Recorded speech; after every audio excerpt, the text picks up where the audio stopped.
Morena koutou and welcome to today's extraordinary council meeting. I'll open us with our council prayer. Heavenly Father, we ask for wisdom, discernment and your favour as we deliberate on the business of council. Bless our meeting as we work together to improve the lives of the people we serve.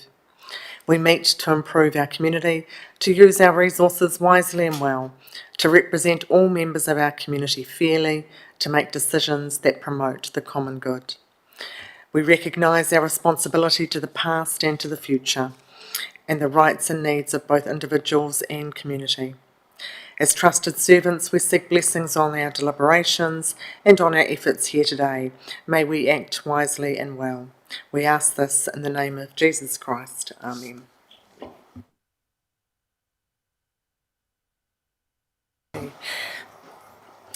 Now, apologies. We've got Councillor Franklin and Councillor Petty-Weber joining us online, and Councillor Long may be a touch late, so I don't have any apologies. Moving on to reports. Right, welcome Sarah. Deliberations. Morena, Your Worship and Councillors. Annual Plan Deliberations Day. I feel like we started this a long time ago, but not actually that long ago.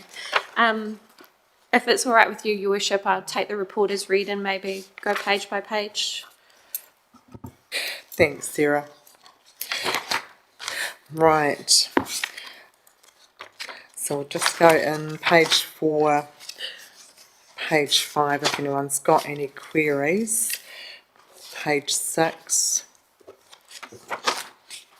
Page 7, so matters for consideration from the submissions. So item 7, the first consideration is footpaths in the Tararua District.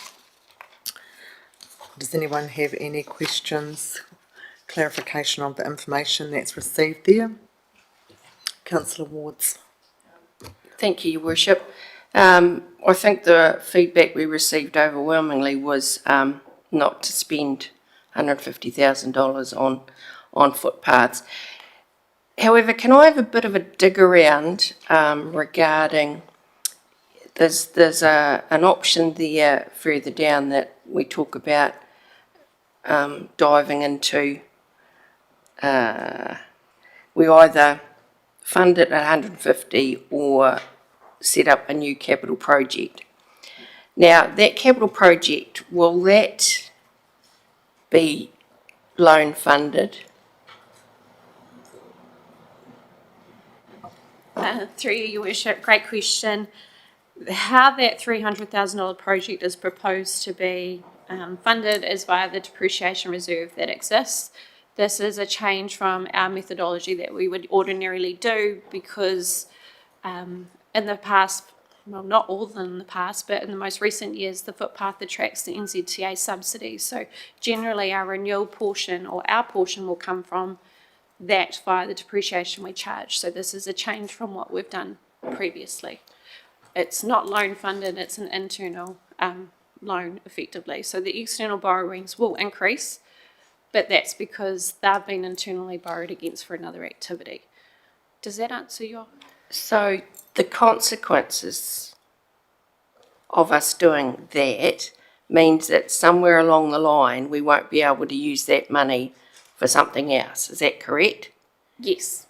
And if we do that, will the different way you're talking about be seen as taking from one spot to the other? I mean, the concern I have, to be honest, Your Worship, and through to you, Sarah, is once again we're faced with a choice of kicking a can down the road where someone else is going to have to pay for the debt. And that's, I guess, where my underlying concern goes into this, the options that you've outlined there. So that's answered my two questions. Thank you, Your Worship. Councillor Johns, then Councillor Wallace. Thanks, Mayor Tracy. Sarah, do I take it that there is a general depreciation fund regardless as to what is being depreciated? It all just goes into one pot? We have the general depreciation reserve. However, within that general depreciation reserve, there is activity split out. So there's a roading, there's a footpath, there's a waters, there's an admin type building. There's reserves for every activity of council, effectively. So this reserve has been built up by what we've rated by depreciation, what our actual depreciation costs have been over the years. Our NZTA portion goes into there, our renewal program comes out of there. So it's been built up over a long period of time. I guess this is what Councillor Ward's historically referred to as a jam jar. So it's there, but might be internally borrowed against to fund another activity. To that, if I may. So that jar is a roading footpath jar, not a parks and reserves jar or anything like that. Okay, thank you. Councillor Wallace. Yeah, thank you, Mayor Tracy. Yeah, what I was going to allude to, that this methodology hasn't been changed. It's been around forever, and this council's been using that system forever. So it's nothing new. I would just probably say that this would be 100% ratepayer funded, where in the past, if we don't get NZTA subsidy, projects don't really proceed in this activity, is what I was probably referring to with the change in methodology. Councillor Sutherland. Thanks, Mayor Tracy. I did make some comments at the last meeting, which I didn't carry on, but it was basically around this very issue.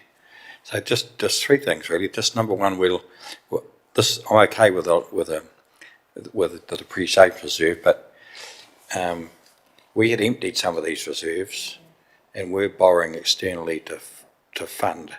So is there an interest component that we need to charge to this by doing a little bit less work, use up some of the capital?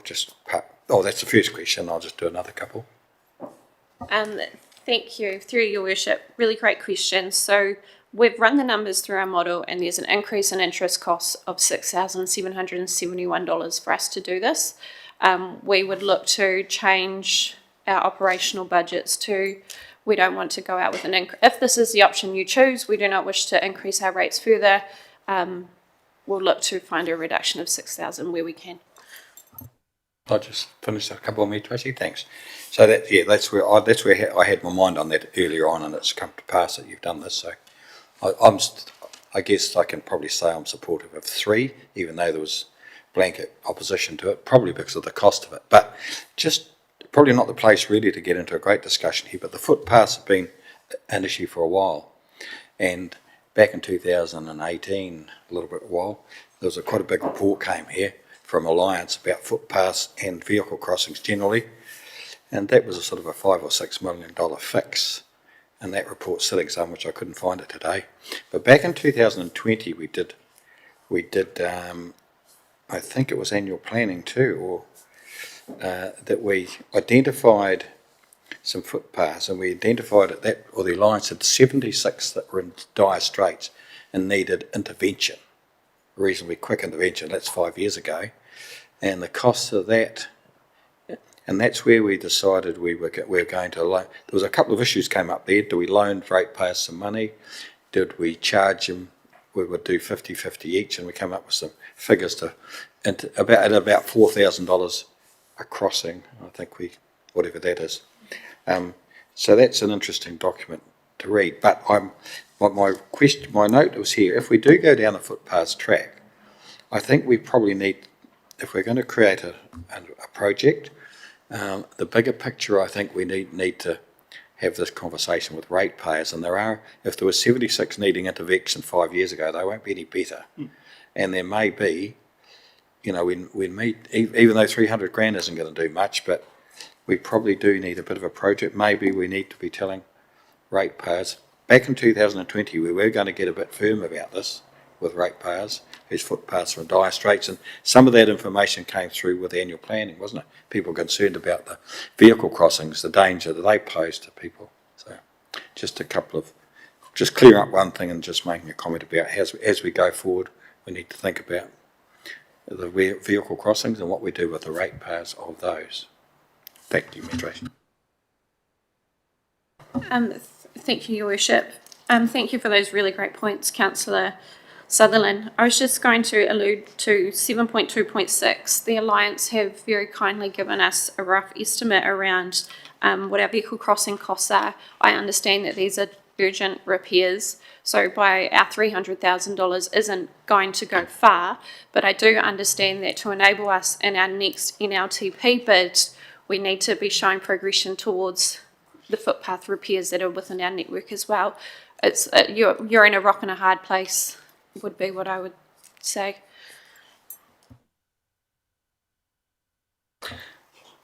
One final thing.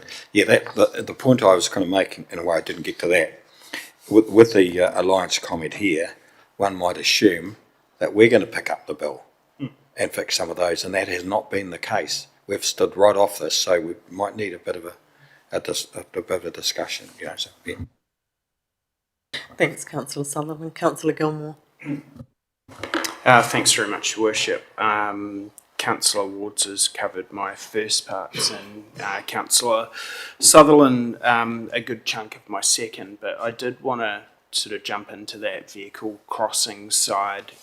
You know, knowing from some of the surveys that we get, footpaths is a concern, but a huge amount of that, if you dig into it, is the vehicle crossing side. So I just wanted some clarification because some ratepayers have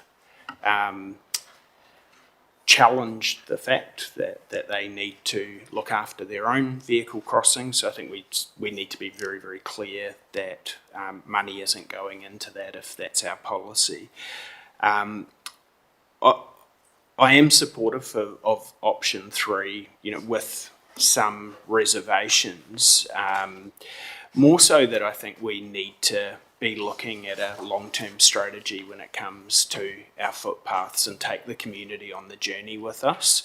But a big part of that is going to be the vehicle crossings, perhaps enforcement, and we did have some discussions and workshops about, is there potentially a way that we could organise repairing them and then recoup the money back through rates. I think there were some challenges to do that, but it could be possible. But this is quite a big one. It's quite on the forefront of people's minds, but it was very clear with the submissions that we got that people are very sensitive to the cost of rates and they don't want extra money going in. So well done to staff for finding another compromise, but I'll be supporting that option. Thanks, Councillor Gilmore. Sarah, I just had a query. So we went from consulting on 150,000, and then because we found another way of doing it, we jumped that up to 300,000. And I guess we know that won't cover it. But have we got an exact figure of what those priority 5 fixes would cost so that we understand exactly what we're achieving and what we've still got to go? Because I agree with Councillor Sutherland, we need a long-term footpath strategy on this. And I guess the other part of my question is, we talk about preparing for the National Land Transport Plan, but, you know, the pressure is on that budget as well. They're already signalling that in emergency works funding and other. Are we receiving any signals that they're likely to be picking up footpaths going forward? And, yeah, it's not what I'm hearing. Thank you, Your Worship. Second question, because that's fresh in my mind. I understand that the NZTA, and it's unfortunate Hamish is unwell and he can't jump in and help me out here, but my understanding with the NZTA is that the footpath portion of a vehicle crossing, their interpretation is that it's council's responsibility. However, in the past, that has not been council's policy. And I'm sorry, Mayor Tracy, would you be able to repeat your first question? So the first question was around, we consulted on 150,000, and I get that we would have been trying to make that quite tight, but all of a sudden, because we found the funds, it was purchasing $300,000. I guess my question is, what is the total of our priority 5 repairs that need to be done? So just so that we understand what we've still got to go. Thank you, Your Worship. I think from the table that's been provided by the Alliance, it's sitting over 3.3 million of priority 5 that's required. So when I've spoken to the Alliance team around would $300,000 help in any way, they've said they'll do work to fit within what we can, and then we can obviously bring a report back to show progress and look to do that development strategy would be my suggestion. But the 300,000 came about because what we consulted on was 150 in the next 2 years, so 300 in total over the next 2 years. Thanks, I get that with the vehicle crossings, but that's only a portion of it, so, okay, thanks. Councillor Wards. Thanks, Your Worship. I just want to clarify this once and for all, because I'm picking it'll be between option 2 and the new option that's been proposed. So when we consulted, we knew exactly what $150,000 would be spent on, and that was within the consultation document that people got to read. I appreciate the overwhelming feedback indicated we don't want anything added to our rates. But effectively what we're doing with option 2, the $150,000, is being very transparent to our community regarding where this money is going to be spent, and because of NZTA's change in criteria, effectively all we're demonstrating to the community is this is what it costs to maintain the footpaths. With the third option that has been proposed, am I correct in saying we still don't know what the content of that might be to the level of detail that we did with option 2? Is that correct? I would say your option, sorry, through Your Worship, I'd say your option 3, please bear in mind that this was given to the Alliance with not much notice, would be to cover what they intended under option 2. That's my interpretation. I haven't had confirmation around that. So the conversations with the Alliance was the $300,000 would enable them to do some renewal work. We've also got the universal metering project, which will also do some renewal work as it sort of rolls out. Because if they damage the footpath, they're going to reinstate it. Just in those portions. Sorry, I just saw a funny look. So I just wanted to clarify that. So I don't unfortunately have the answer you probably are seeking, Councillor Wards. Because the final part to my question is the consequences of us not actually knowing what's going to go into that capital project means that, and I'm going to use the jam jar, means that we will take money out of a jam jar, which further down the track, and both Mayor Tracy and Councillor Southern have alluded to it, the bigger picture is our overall strategy. And my concern will be that we will take money that possibly could help offset a wider picture strategy into the future. I think I've said enough. I think people are clear where I'm going to go. Thanks, Councillor Wards. The other one I was going to query, in the submissions, people talked about moss and lichen and slipping. So the budget for cleaning the footpaths, because we were doing some steam cleaning, and that wasn't hugely successful and was time consuming. Was there any part, and you may not be able to answer this, Sarah, where that was going to be addressed? Because that was a concern that necessarily doesn't fit into that renewal side of it. Thank you, Your Worship. My understanding from discussions with the Alliance is that the footpath cleaning would remain under the existing NZTA budgets that we have.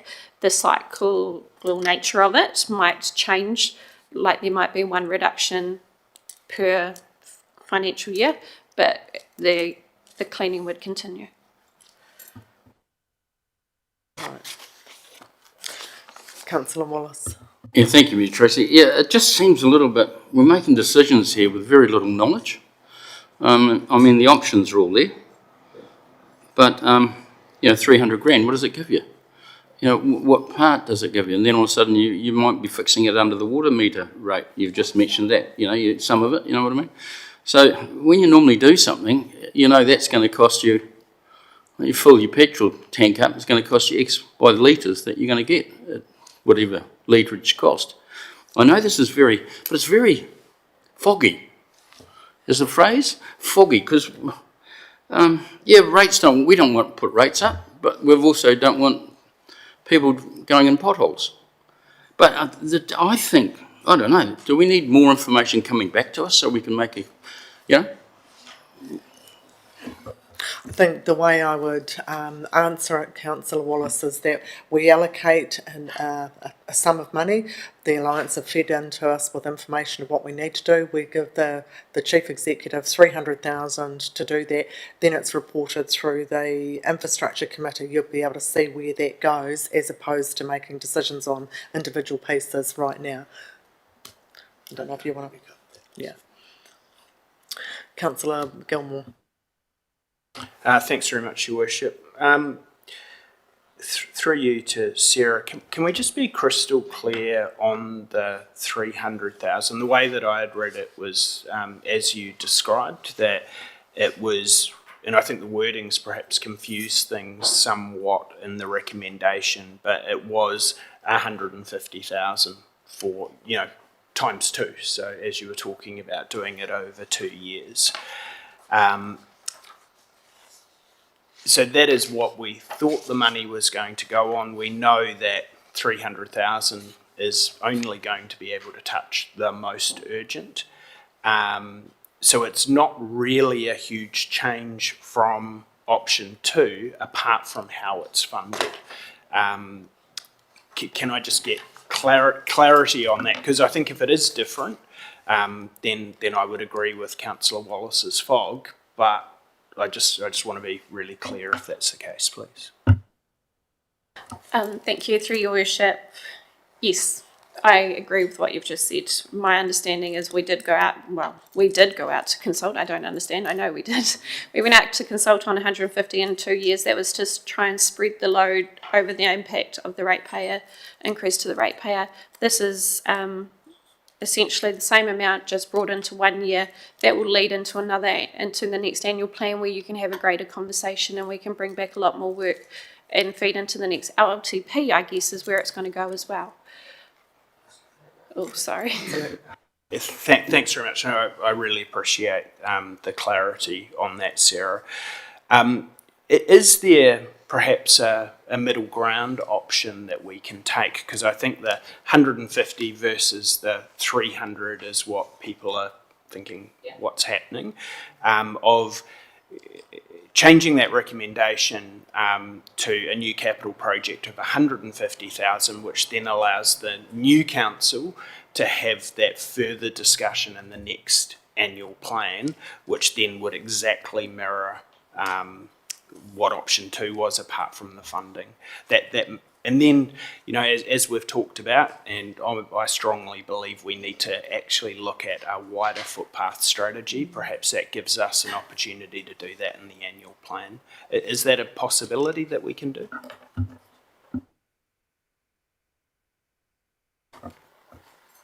Oh, yes, yes, and that's one of the actions, Councillor Sutherland, if we do add to the ICCM agenda or to the action points that work is started and recorded, that's the direction that we want.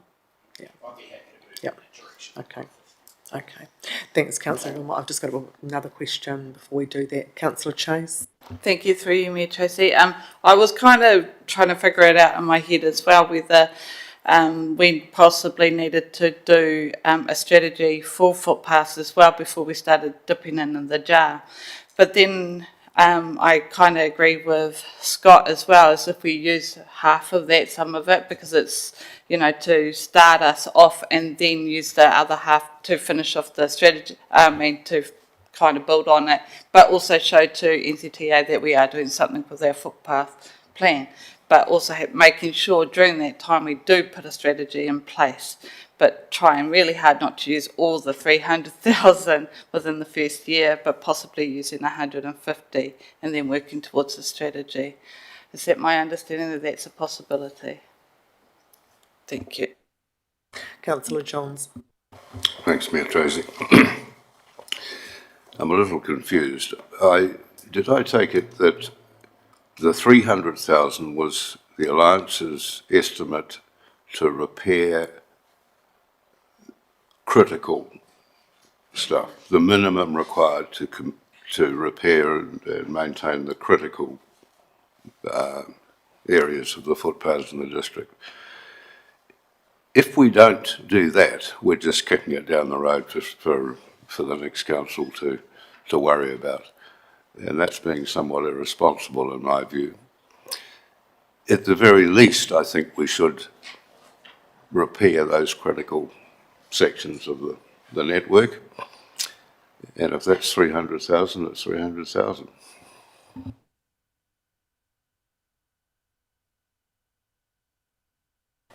Thanks, Councillor Johns. I don't think 300,000 touched the critical the priority work that needed to be actioned either. Yeah, it is more.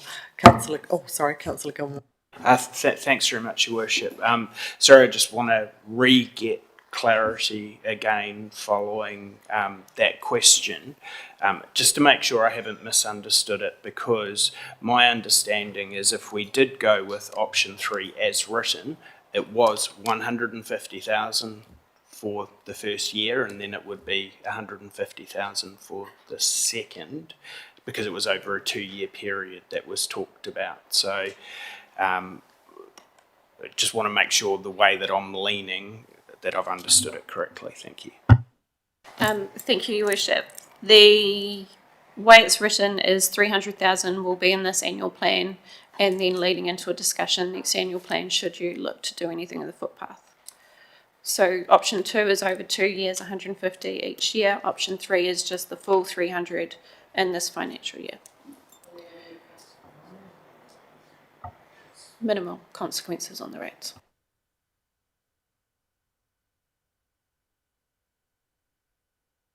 Thank you, and I'm glad I asked, because I think my first question was, it is exactly the same spread over that period. So I appreciate the clarity. I'm absolutely even more firm here, because we haven't gone out to our ratepayers to talk about 300,000 within the consultation.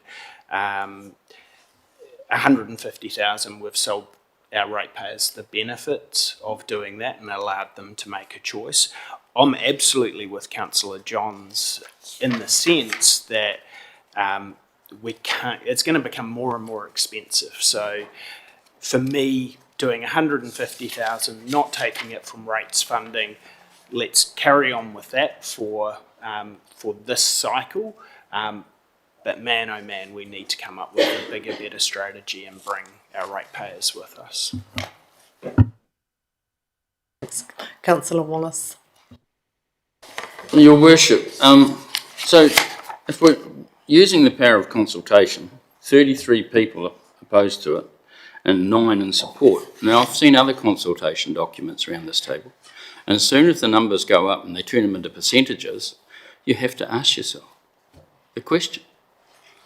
Otherwise, we're not using the process of consultation till its full ability. So, yeah, I can hear what you're going to say, but I also agree with prevention, because in a couple of years' time, do nothing, those holes might be, and crossings and footpaths in general will probably be in a lot more need than the capital costs that we're doing now. So it is a tightrope act that we have to, we're on here. This reminds me of this advert, you know, that guy doing that. But again, we have to think clearly what we're actually getting for this money and how we're going to, because if you spread it over time, it's cheap,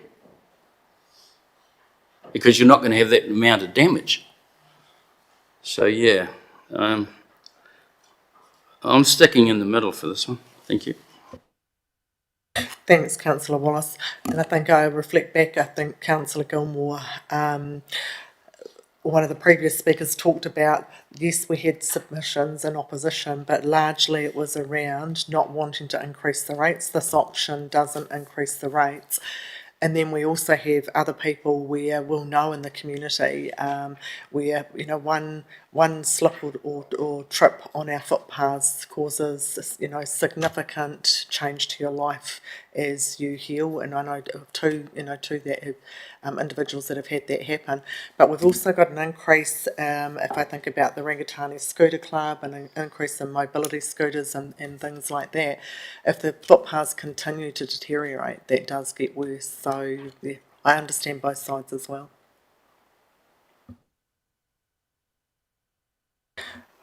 No questions online?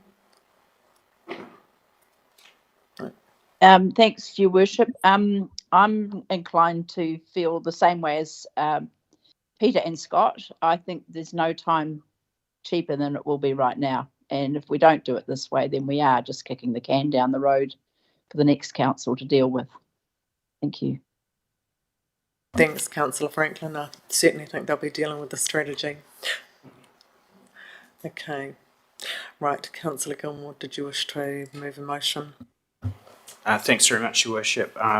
Yes, I would like to move that Council include a new capital project of $150,000 to allow some renewal work to be carried out, noting this will not increase rates. Thank you. The motion's moved by Councillor Gilmore, seconded by Councillor Wallace. All those in favour, please say aye. Against? That's an aye from me, Mayor Tracy. Thank you. Record that, Councillor. And from me too, please.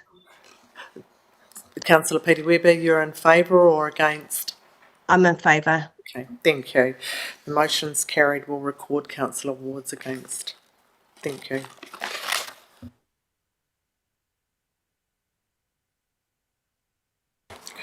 Okay, the feedback on the Y Splash car park proposal, and I note welcome Y Splash to the room to hear this. Okay. Does anyone have any questions here? Councillor Peter Webber, sorry, you're declaring a conflict of interest. Oh no, I've just got a question. Thanks. Yep, Is it okay to do it now? absolutely. Cool, thank you. And thank you for such a great report, Sarah. You've done so well in answering these questions so quickly for the community and us. I just wanted to ask, so this has had really great support and from the community, and it's going to come from the General Purpose Fund, which won't have any impact on rates. But I just wanted to ask, so this gives the CE the go-ahead to investigate the purchase of it. And I'm wondering, where does the money come for the development of the land? Through your worship, thank you, Councillor Peter Webber. Great question. I think when we went out for feedback with our community in our consultation document, we were seeking feedback around the purchase of the land to land bank it and to look to develop it as a car park. I would envision a consultation or a paper coming to council around the development of that car park at a later stage. What's been recommended is us putting in a budget for what is the capital value of that property to allow the CE to enter into negotiations to look to purchase it. By no means do I really want to stress this, by no means does this signal what council is willing to pay, nor does it signal anything else. There is due diligence that needs to happen. This was just a way to allow us to get a budget within this annual plan before we look to adopt. Thank you, Sarah. So it'll come back to council with costs before we go any further if we pass it today. Through your worship, yes. Thank you, Sarah. And in two parts, Councillor Peter Webber, so first the purchase price of the land and then anything subsequent will also come back. Thank you. Councillor Johns. Yes, we discussed the potential cost of clearing the site and putting it and sealing it, etc. And I'm certainly happy to move the recommendation as stated. Thanks, councillor Johns. Councillor Sutherland? Thanks, Mayor Tracy. Just to clarify from Sarah and yourself, there's not really two parts to this. There's one part, because this recommendation's delegating authority to the chief executive to enter into a sale and purchase agreement, not now, right now. Not to go out, not to come back and talk to us about a price, and then it's the other way around. We'll have to approve the sale and purchase agreement and the price, but just to be a bit clear on what this means. It means Brian or subsequent CEs will do some due diligence around value, talk to the owners, and then enter into a sale and purchase agreement. Then that will come back. That's going to be the process. Right, okay. Thanks, and I will get the Chief Executive to go through a timeline so people understand that as well. Councillor Wallace, then Councillor Chase. Yeah, through you, Mayor Tracy, you know, this piece of work is good. It's very clear and concise in what was going to happen, because we are moving forward. We're not going around in circles. So I'm very happy to see this, and I'll be very privileged to second the movement. Thanks, Councillor Wallace. Councillor Chase. Thank you. I just need to get it clear in my head. So this is to allow the CE to go and have a look at and go into negotiations for the property. And then you will come back to us and tell us what the price of the purchase will be. At that time, will we also get the costing of what it will cost for us to maintain? And no, we won't get any of that. So how can we make an informed choice about going out to purchase a car park when we don't know the consequences of the total cost of the whole project?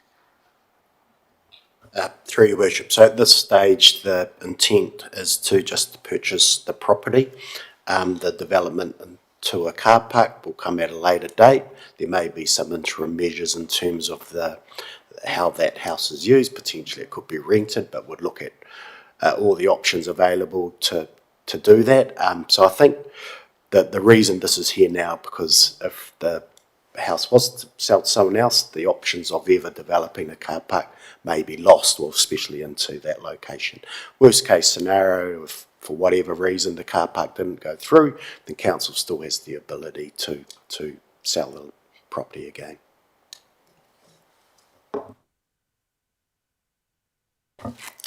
Thanks, Councillor Chase. Sarah, I just wanted to check the balance of the general purposes fund, because there's two other land purchases that are required. The land at the Dennyview Compounded Supply and then the reservoir. How's that fund looking? Thank you, Your Worship. At 30 June, the General Purpose Reserve had a total of 2.2 million. 956 of this is what we class as the general purpose portion. We also have the piece of a reserve that's earmarked for the Woodville, that land. We all are very familiar with that part, which had a balance of 482,000. We've subsequently paid 150,000 out of that. And then we have a balance of 735 for the Infracon proceeds from when Infracon has sold. So based on the known purchases that are to come back via council via public excluded meeting, the general purpose will be fully exhausted by part of this purchase, and we would be looking for the remainder 100 odd, maybe 150,000 to come out of the Infracon proceedings portion of the general purpose reserve. However, I would probably stress that within our land rationalisation, we are looking to complete land rationalisation, so this general purpose would be replenished in due course as part of that. Through your worship, and just to clarify as well, from when the Y Splash presented, so they're not looking at council in absolute to develop the car park, so there could be a totally different funding arrangement, co-funding, fundraising as likes. And I know when John presented, they weren't looking to do that this year or even maybe next, but it was important to get the land in place, so those options are there over the next few years. I certainly see if there are going to be discussions for the development of the car park, it will be through the next LTP. Councillor Johns. Thanks, Matt Tracy. Sarah, I'm not quite sure I fully understood your comment about the reserve fund and how it's made up. Could you elaborate, please? Thank you. Through you, Worship. So the general purpose reserve is made up of three, I'm going to call them buckets. Councillor Ward will call them sham jars. 3 buckets. One is the general purpose, which had a balance of 956,000. The next bucket that we have is from the sale proceeds of the Woodville land, which is earmarked for Woodville use only, which we're all familiar with. Then the third bucket we have is Infracon proceeds. So when Infracon was wound up, council received their capital portion back, or their shareholding back, and that totals 735,000. Generally, when we recommend purchase of property, it comes from just the general purpose bucket, but there's no reason we can't dip into the Infracon proceeds for a capital purchase. So the general purpose is, how do I describe it? It's for capital works or capital purchases. So when the land rationalisation does eventuate, we'll earmark another bucket and it will be land rationalisation. But they all come and get reported in at the one total. Have I answered your question, Councillor Johns? You have, thank you. Are there any further questions or comments on that? Because we do have Councillor Johns has offered to move that recommendation, and Councillor Wallace is a seconder. So the recommendation that the council delegate authority to the chief executive to negotiate the purchase of property at 33 York Street and enter into a sale and purchase agreement for the property, subject to confirmation by council at a later meeting. Happy to move that. Councillor Johns, seconder Councillor Wallace. All those in favour, please say aye. Aye. Against? Carried. So that's a good decision for Y Splash. I'm sure you'll be happy. What I will do is, Brian, do you just want to give a little bit of a timeline so that everybody's very clear while you're in the room?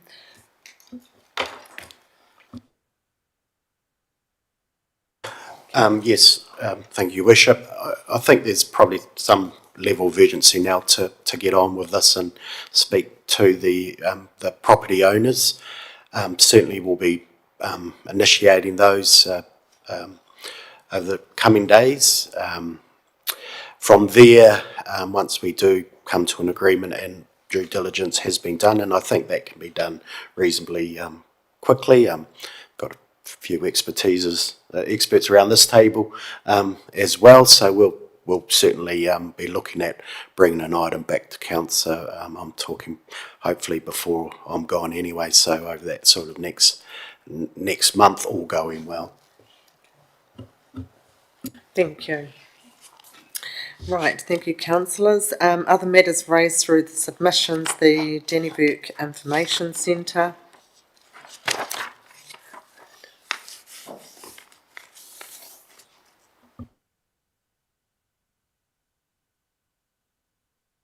Thanks for joining. Yep. We might just adjourn for 2 minutes. We'll just shut the door for temperature.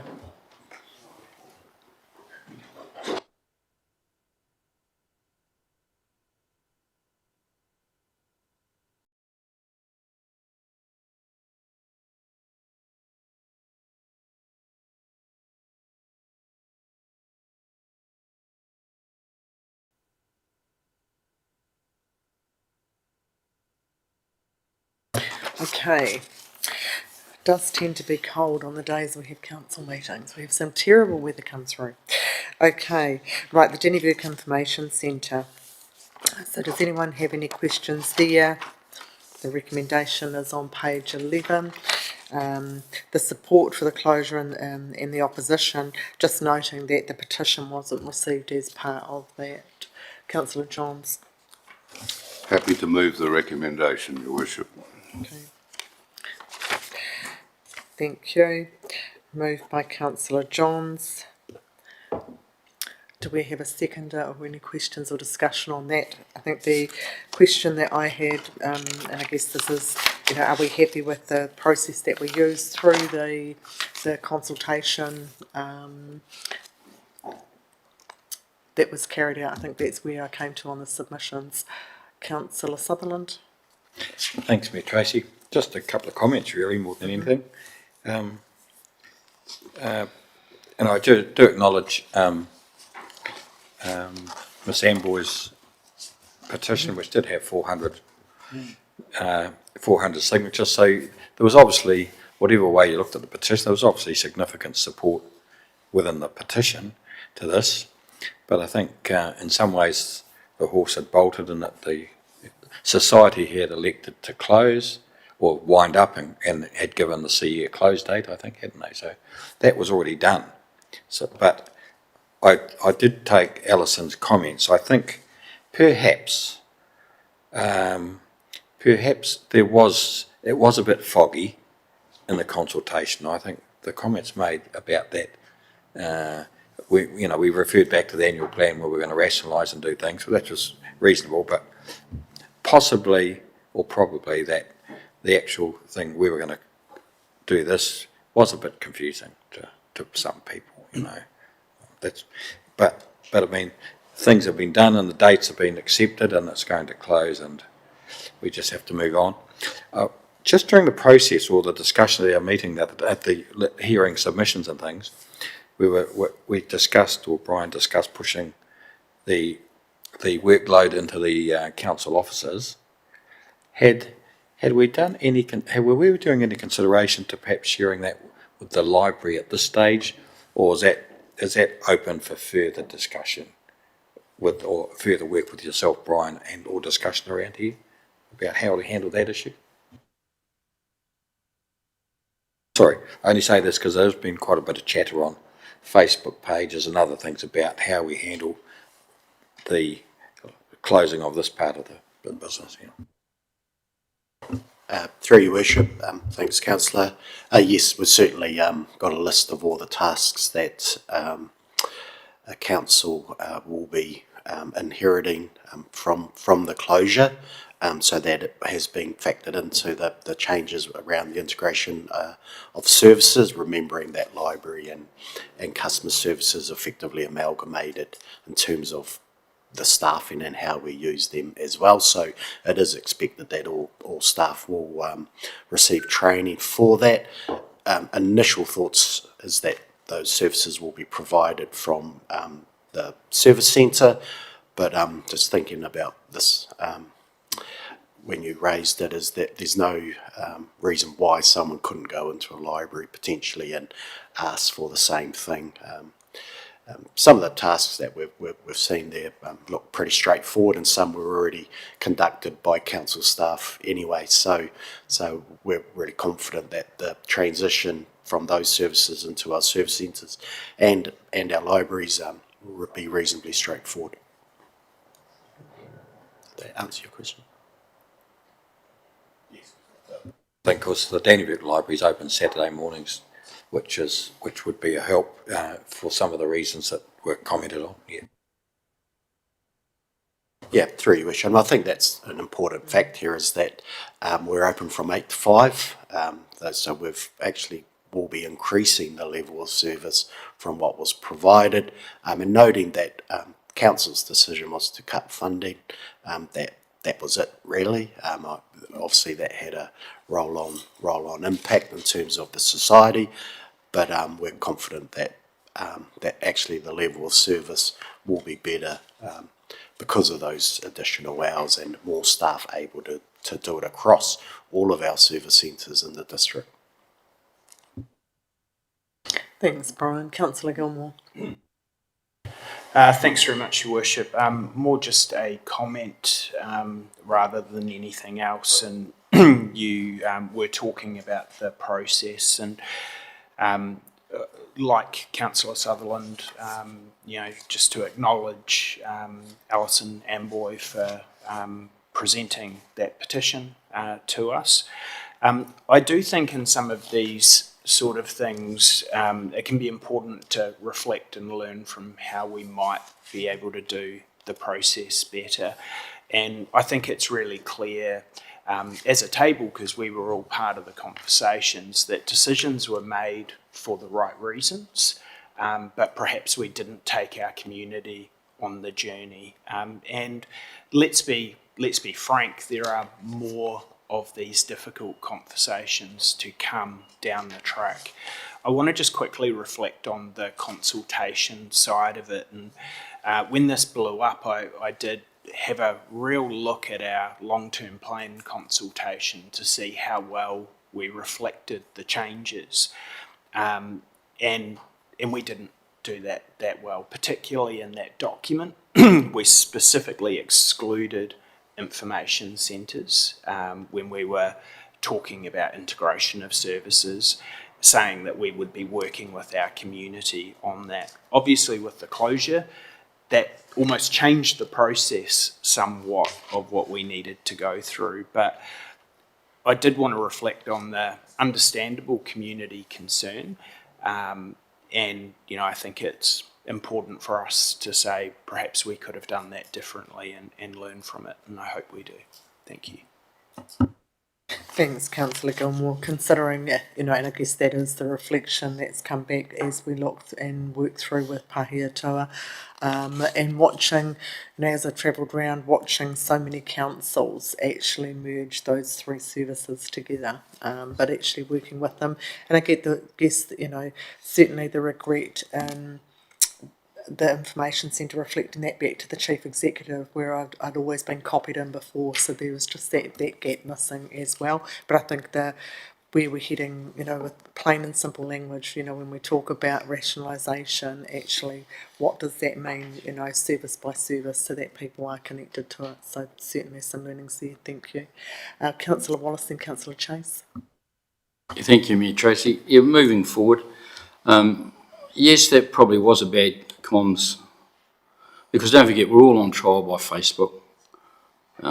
Facebook is especially when people don't know all the situations, and I know in this particular case, we knew more than them, and that was our fault. But that's what committees are for. When you're in committee, you're in committee. No reflection but the society did decide to close, and I must give them a hand of congratulations, because I remember Mike Olsen, when they first got that going, that big man out there on the top of the thing, they paid that, and there's other well-known businessmen like Bob Henry, etc., around this town put thousands of dollars out of their own pocket to promote, and this is going into towns now, because you all got your own thing going, but they promoted our little town, and it was fit for purpose at the time, and I really congratulate them. But we've moved on, and that's where I'm coming to in this. Probably I'm asking, and I know they say there's only one per district, because we're gone away from shires to boroughs, and now we're in districts, and then who knows, we'll probably end up in regions. But that's the way the world's going. And I would like to just put this idea out there.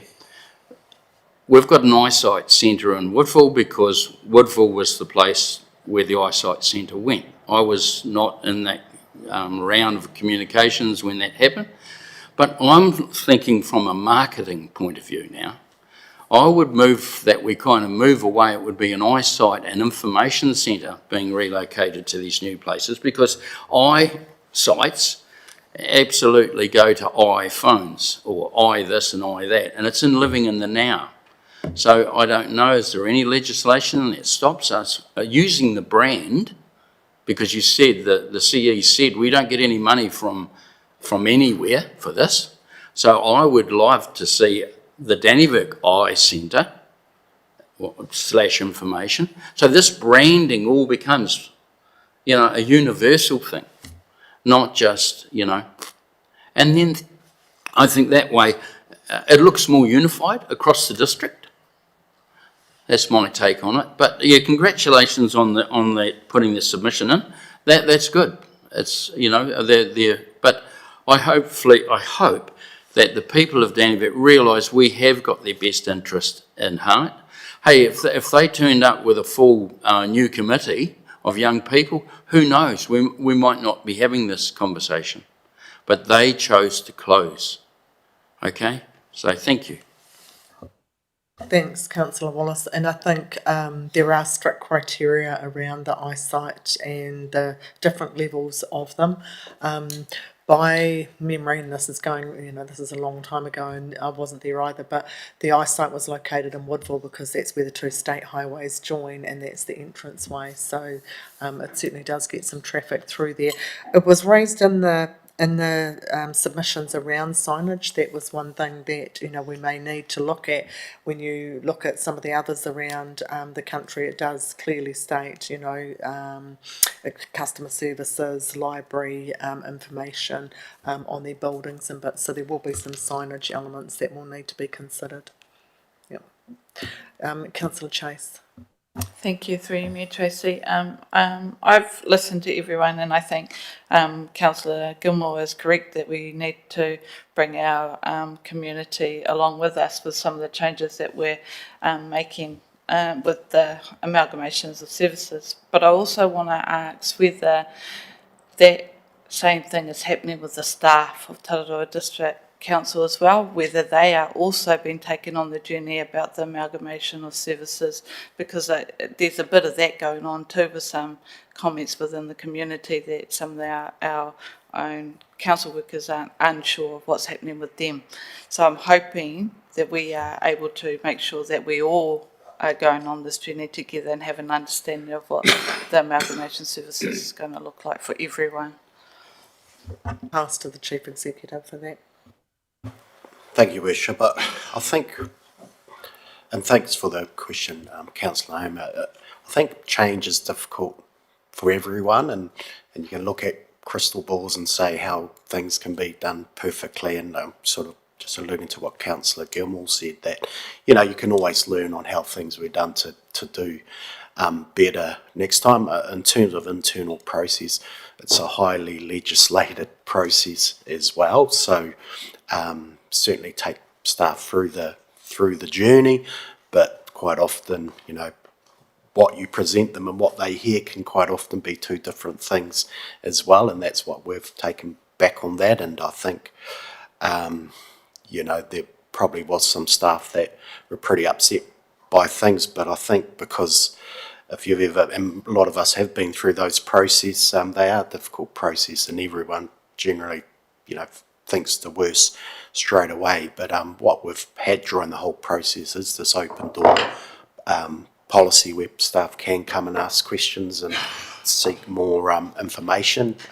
Some took that up and some chose not to, and I think some chose to talk out in public rather than maybe through the process as well.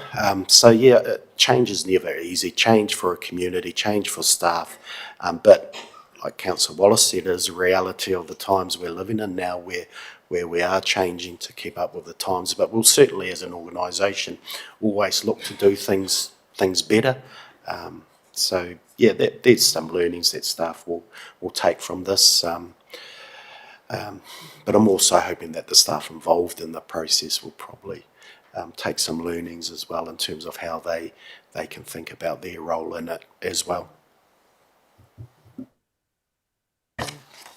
Thanks. I think one of the keys is, absolutely, we can have those conversations, have them early and take the community with you. But the other one is that there is, and this is where we can sit at council, there is no loss of service because actually it's supplied. A lot of it was duplicated, and that's what we're trying to do and looking for those efficiencies. But look, change is hard, and I think we can certainly learn from the way that this one has rolled out. So we've got Councillor Johns, you're happy to move that motion, and did I have a seconder for that? Councillor Sutherland, all those in favour please say aye. Against, carried. Right, councillors, just before we move into the next item, might just take 15 minutes for morning tea, and we'll adjourn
Right, thank you, councillors.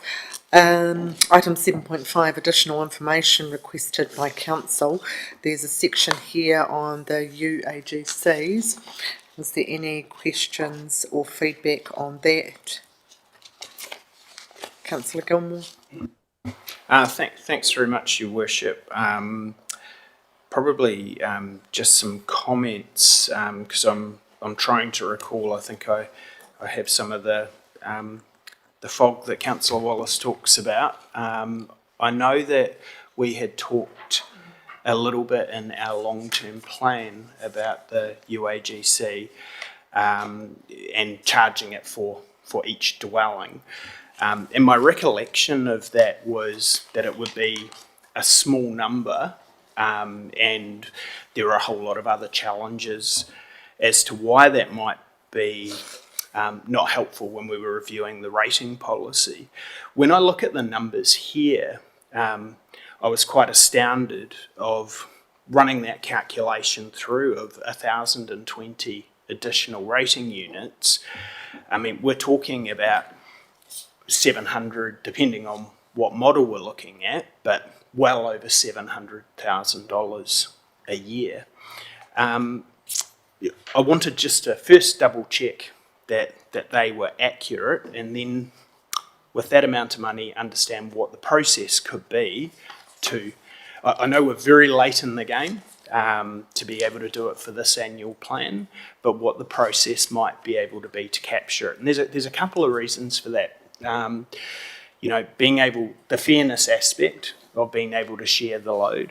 We've also had some feedback from federated farmers, which I'm very sympathetic to, of making sure that we're sharing that load as widely as we can. So, so yeah, just keen for a little bit more thought on that, please.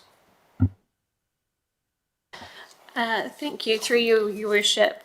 The numbers that are provided in the report are based off our most recent QV data set that we have, so from March 2024.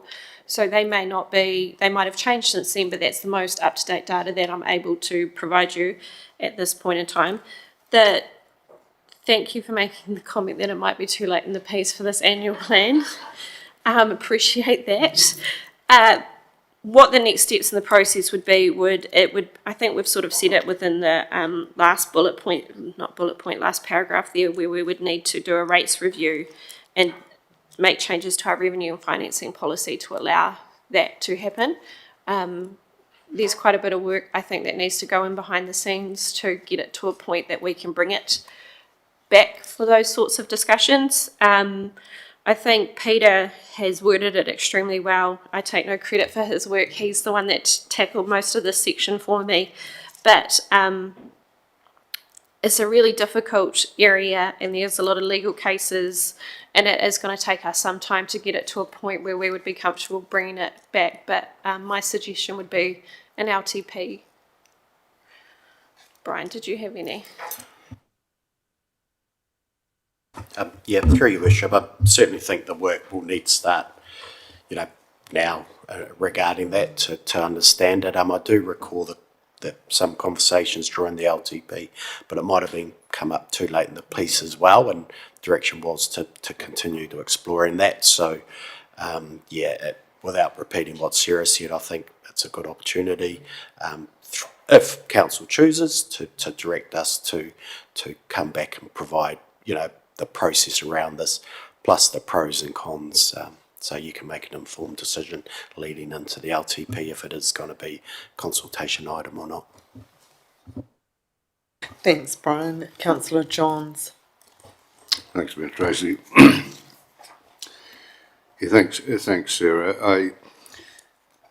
I guess the problem we've got is that I was quite surprised, like Councillor Gilmore, the number involved, but thinking about that, it's that most of those will be rural, where you've got shepherds' cottages and shed workers' houses, etc., which wouldn't occur in more urban councils. So I appreciate there's quite a bit of work to be done, and I would support that work be done for future councils. Thanks, councillor Johns. I'm unsure without the data that would be rural, but I think that does indicate we need that further work and deeper understanding of it. Councillor Sutherland. Thanks, me Tracy. Yeah, this was discussed in our last LTP, but it goes a bit beyond that too, because it was discussed at some length in our previous LTP, you may recall, and Sharon might. But we did look into this a little bit. I remember the finance team, we did a bit of work and did some calculations in that LTP, and we thought we'd capture about $90,000 per annum. That was the figure, and it was significantly less than 1,000. We might have been talking 60 or 70 units that we could. But anyway, it was only about 90,000. Then we looked at considered the costs, the changes needed, and the staff costs, and it was a little bit of a too hard basket, or we couldn't see enough benefit costs of doing it then. So that goes back 5 years to 6 years ago when that came up, and it's come up again. And one of our ratepayers has brought it up a few times. He submitted on it again just recently. This is a whole new ballpark, this 1,000 numbers, and I'm not sure about the rural aspect of it, but we probably had a simplistic view of it six years ago, but it wasn't a lot of money then. Well, 90,000 was a lot of money, but tricking off the cost of doing it and some of these things. But obviously, it needs a much more detailed look at it then, doesn't it? If Peter's taken a whole different view of it, which he has than when we did 6 years ago. Yeah, so. Thanks, councillor Sutherland. Councillor Wards. Thanks, Your Worship. Just very briefly, because I completely concur. I think the work does need to be done now. I think Councillor Sutherland was correct that we had a very simplistic approach to using this tool in our toolkit to try and create some affordability and equity across the district. I'm also very mindful, because I think we do need to direct the officers to do more work on this, but I'm not sure it'll become completely clear until as Peter refers to, the three waters element has been completely dissociated, or however we're going to be doing it, so that we do actually know the accuracy of our figures. But I do have one question other than that comment. Through you, Your Worship, to Sarah, what do other rural councils, what other modelling, is everyone trying to attempt to find a more affordable, equitable way, or would we be alone in our direction setting? Thank you. Through Your Worship, great question. Thank you, Councillor Wards. I've done a little research, not much. I'm not sure what our rural counterparts are doing, but happy to do some more investigating in this space and come back to you. I know Hamilton City Council, they've got it at the SUIP level, which we don't. But yeah, happy to reach out on our listserv and get as much information around it as I can.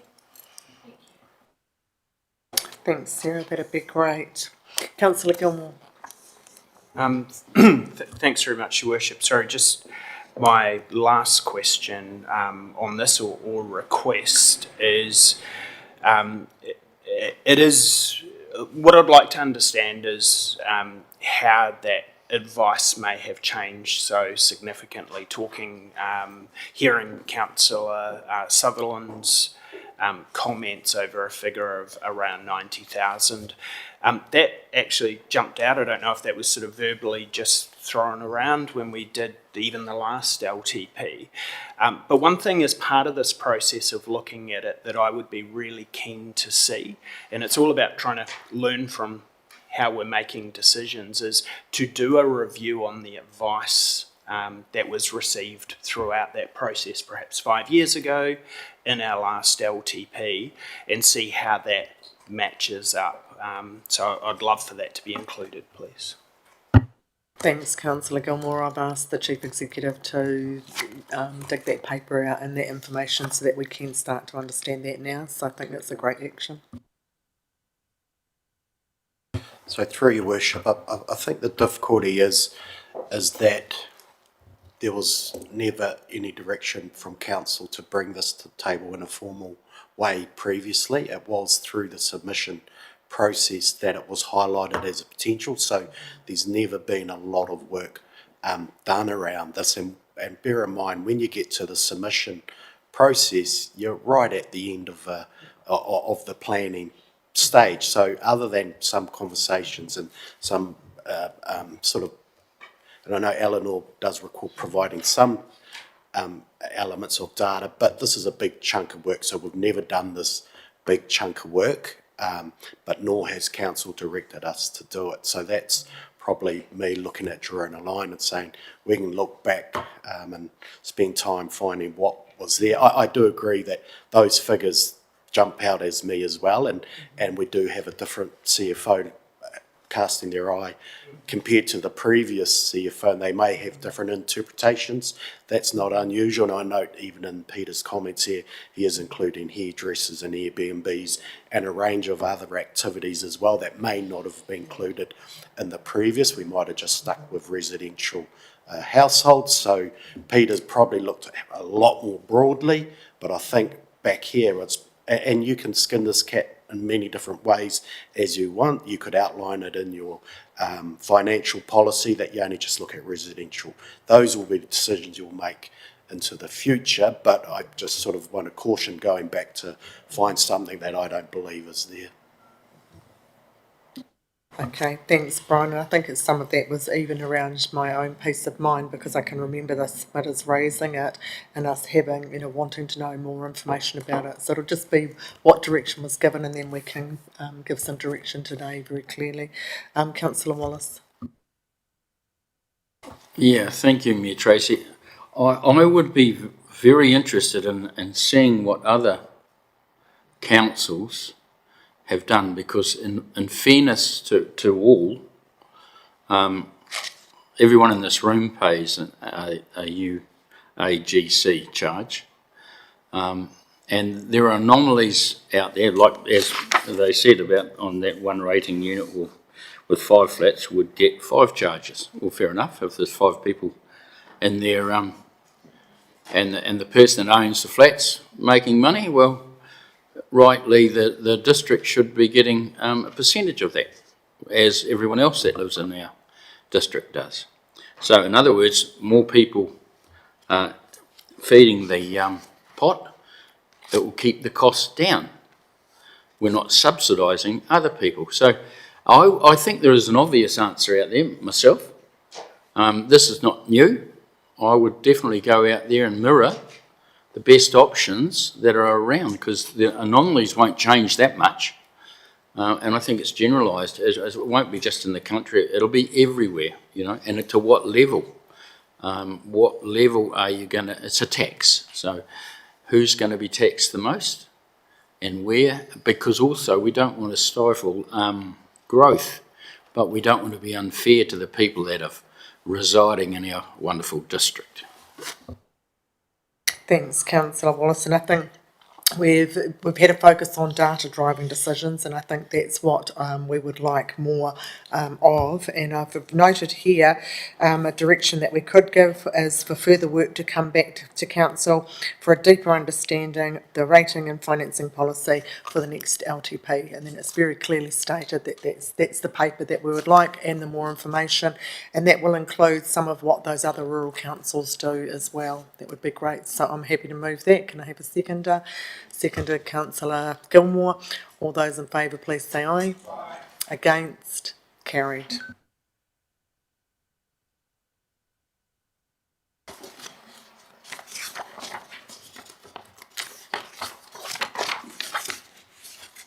There's no comment on the spread of the UAGC anyone wanted to make? Yeah. And I'm also very keen, that the submitters get a letter back that is, I guess, more pointed to the points that they raised, so that they can understand what we did discuss.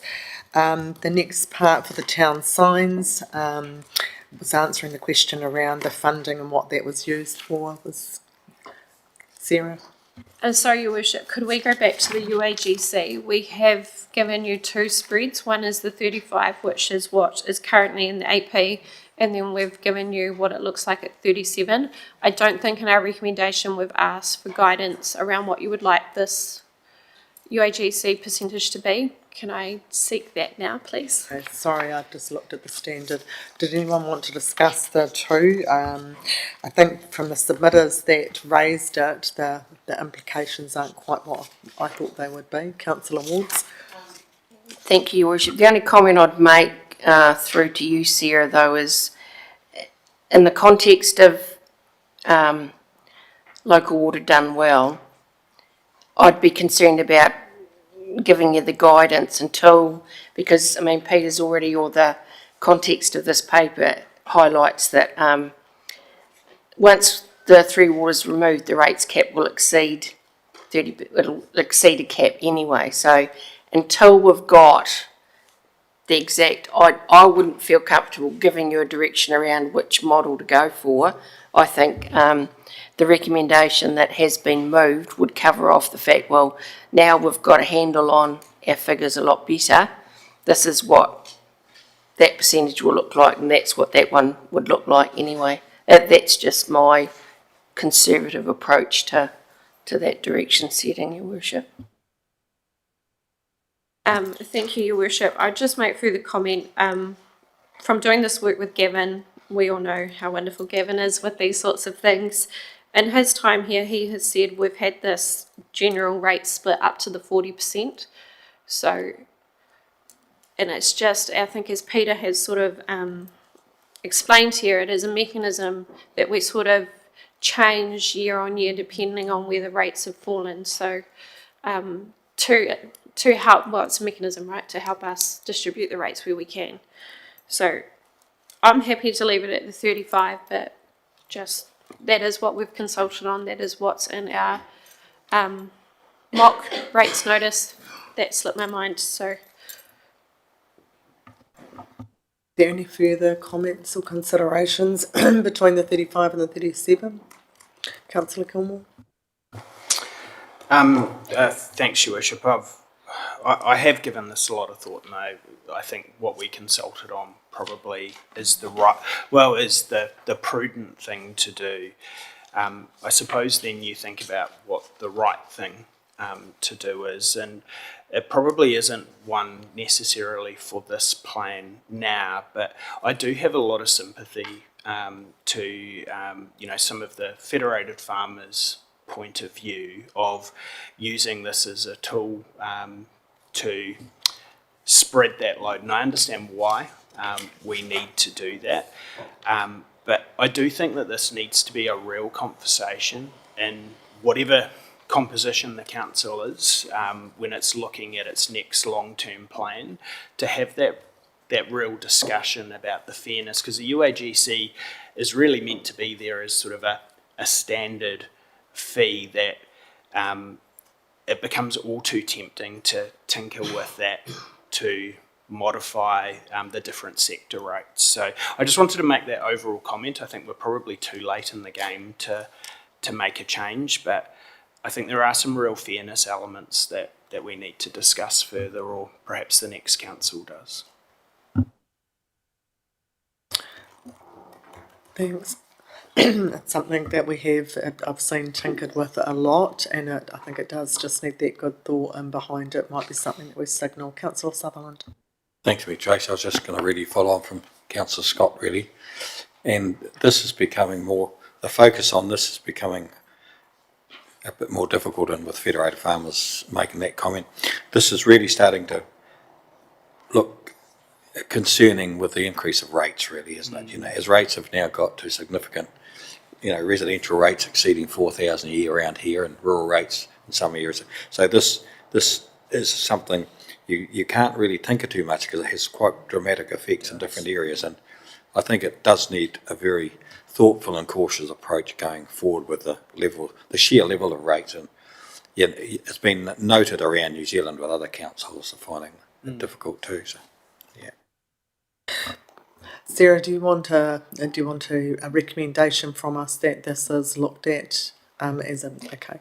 So I'm happy to move that we look at the UAGC as part of the long-term plan and do a deep dive so we understand the full implications of that. Okay, seconded by Councillor Gilmore. All those in favour, please say aye. Against, carried. Thank you. Right, and so no questions or comments on town signage. Councillor Wards? Just a quick one, Your Worship. I don't know what the answer is, but as has been highlighted in here, the entrances at Dannyvirk in particular, there are some issues to resolve, and I guess I'm asking the question, given that some of that signage has been prepared and sponsored and promoted by committees and groups outside of council, how do the comms and facilities team hope to resolve this one before we go sticking up a council paid for sign? Have you got some ideas?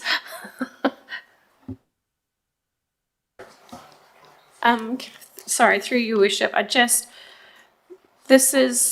$11,000 budget is for the facilities team. It's for updating signage that is, oh, here comes Carter. This is not for our main town signs, and I just really want to stress that these are two different topics.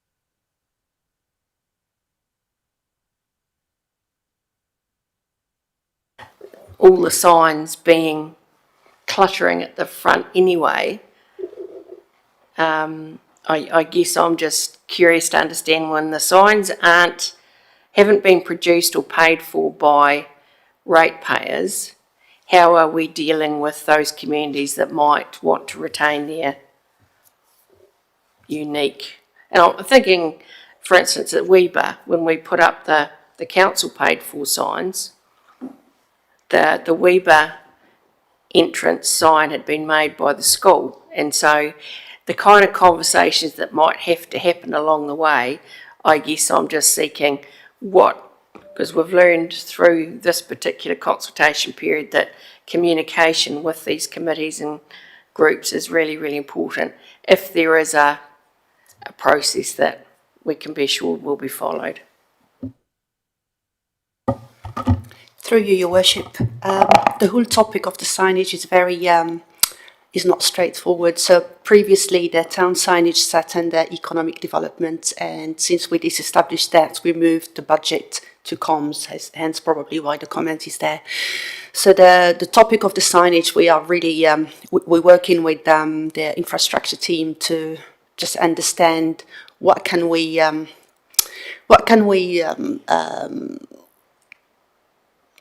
fix, what can we replace, it is fairly tricky because we have signage all over the district, and certain signage belong to certain budget and to certain team. So we really are in the process of tidying that up. As it stands, we are trying to get all the signage into one team, one area, regardless of where the budget sits, and we're still working towards that. I do understand that some communities have paid for their signage, and yes, we do need to talk to the communities again to understand what signs we cover, so it's just a little bit untidy at the moment. Thanks. The only comment I'd make is with those towns and just thinking about Weber, that conversation was held with the community and they wanted both those signs, and it was one of the challenges when some have them and some don't, but they also still wanted to look uniform. But I think where the signage causes so much contention is when, there is real pressure on rates and people see a flashy new sign and they're like, actually, the old one may have been suffice. Councillor Petty-Weber. Thank you, Mayor Tracy. It's pretty much been answered. I just wanted to thank staff for clarifying that the 11K was for renewal of signs and not new signs, and that we are taking our time to find a suitable location in Dannyvirk. Thank you. Thanks. Councillor Wallace. Yeah, pretty much along the same lines, because I know there's signs in a shed for Dannyvirk. The signs are there, so we just got to get them up. Because a person came to me last week who paid for the signs that are coming into Dannyvirk now. That was a private group that made all those signs. We give information, and again, that was taken on by the private sector. So going forward, signs are something, and I know what Woodville's been through. Have we got a timeline on this? With the opening of the new highway, we want to look smart. There's no timeline on that Danny Burke sign, but, oh, sorry, Carter's just coming through for a comment.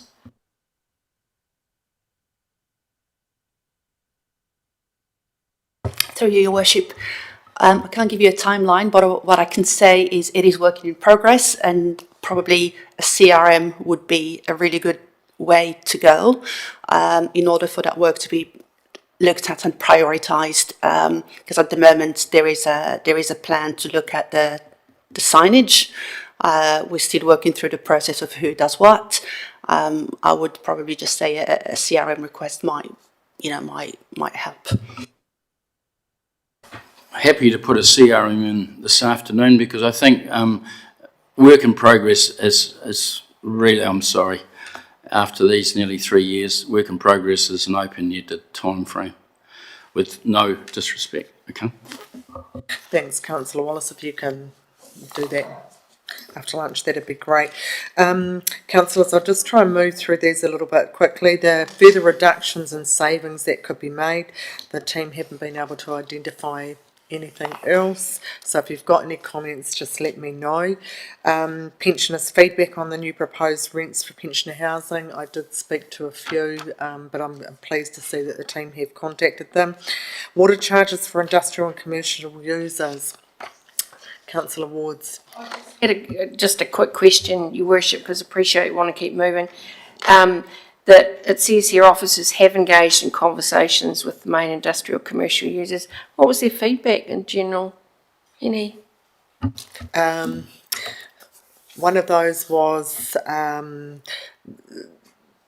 monitors water heavily. The other, actually, it was quite a sensitive subject in comparison to what other industries or other organisations within their own manufacturing groups paid. So there was some challenge there, which was great to hear, actually, and understand. It does take away some of that competitive advantage. Yeah. Pahia to a library, earthquake proofing and maintenance costs. Anything there? The ceiling of Ridge Road Central. Thanks for that. And I will also, I did commit on the day to pulling out that old report that Chris Chapman did. That was very, very good, so that can be sent to the submitters as well, so that they've got that copy. The District Water Network Universal Metering. I think my only question there with that rollout is there any benefit to waiting to that, the entity or working with others? That was my only comment there. Ekatahuna Water Reservoirs Renewal, Woodville Water Reservoir Renewal. Again, just on Woodville, I'd be interested to see how Taumata I feel about that one. District Community Building Electrical Meters. Okay. And local water done well. Okay, Councillor Gilmore. Thanks very much, Your Worship. Just on local water done well, noting in there that the establishment costs are not included. I understand why, because we don't necessarily know how that might be allocated. But also we have the regulator levies. Have the regulator levies been included in? Cool, I just wanted to double check that part. Yeah, that's fine. Thank you. Okay. Thank you, Your Worship. Peter and I discussed this in quite a bit of detail before he's gone on leave. So depending the outcome on the 11th, changes will be required for the initial setup costs, potentially, if that's a decision that's made next week. We will cost neutralise it, is what I'm trying to tell you. The loan, because if it is successful, it would be a loan that was required for the and he will make reductions within his own budget that he has under the Three Waters activity to compensate the interest cost that might be incurred on that. So he's going to cost neutralise that one. Yeah, Brian. Through your worship, yeah, and we're currently working with the other councils. So DIA has approved the $250,000 to the 4 councils to work in the transition as well. So even though the establishment cost has outlined in here is that $5 million, even for sort of next financial year, be unlikely we'll call on a lot of that anyway. There's still a fair bit of work to do to set this up, but certainly any other funding will need to come back once we know when and how much, really. So still a fair bit of work to do in this space. Just noting, Councillor Gilmore, your mic was off when you said there was no rating impact, so just, I've just wanted to make sure that everybody online could hear that, because that was quite critical. Thank you. Councillors' recommendations on page 3, 1.1, 1.2, 1.3, 1.4, 1.5, and just I would add another, just we note the feedback from other submitters. Can I have somebody move those recommendations? Move Councillor Johns, seconded Councillor Sutherland. All those in favour please say aye. Against, carried. Thank you, Sarah, and for the team bringing all of that information back to us after the submitters speaking. It's good. Right, just moving on to the Finance and Performance Management Report. Yeah, because this item was held over, I'm just moving to my previous agenda rather than rewriting everything. Councillor Gilmore. Thanks very much, Your Worship. Can I just double check that from the papers that we had previously, because I've done the same, that there has been no changes. I didn't pick up. Well, I picked up a very small one, but Through Your Worship, the reports themselves, no change. However, there is the addition of the service performance report that was handed out where we've had an error with the agenda. It somehow didn't want to attach itself to it, so that is now included.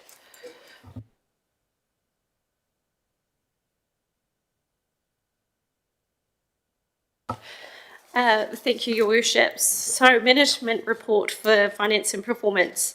I've followed this sort of same process we've done every other management report.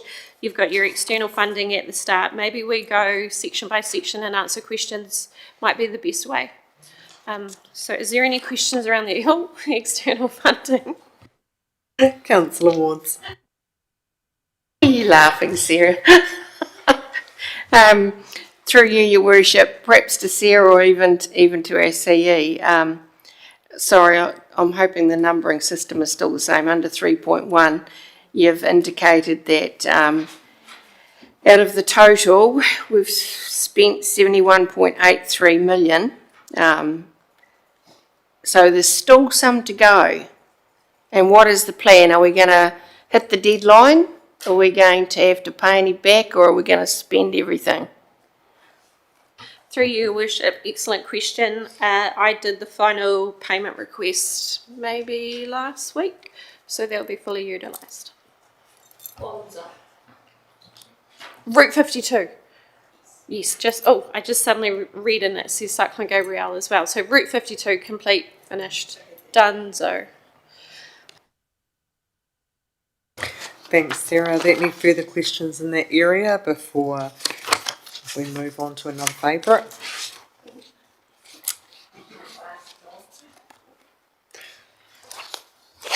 Okay, Sarah, Treasury. I might take items 4, 5, 6 and 7 in totality and talk to it a little bit if you don't mind, Your Worship. Our headroom table, I've updated that as at 31 March. I think a question Your Worship gave me was, what is this trend sort of telling us? And I sort of signalled to her it's a bit difficult with the way in which it's calculated and the way in which our timing of our revenue sort of comes in. So you're not going to get the full picture of it until you get to the 12-month mark. But as you can see with each quarter, the headroom is increasing, which is what we'd expect with our level of borrowings and our revenue increasing as we go through. Credit rating process, my apologies, I have not progressed this work yet. We have a Treasury meeting with our experts next week. What we're sort of looking at is what does our debt levels look like without Three Waters, and starting to model that with them. So that will be a piece of work we are working with our Treasury experts in.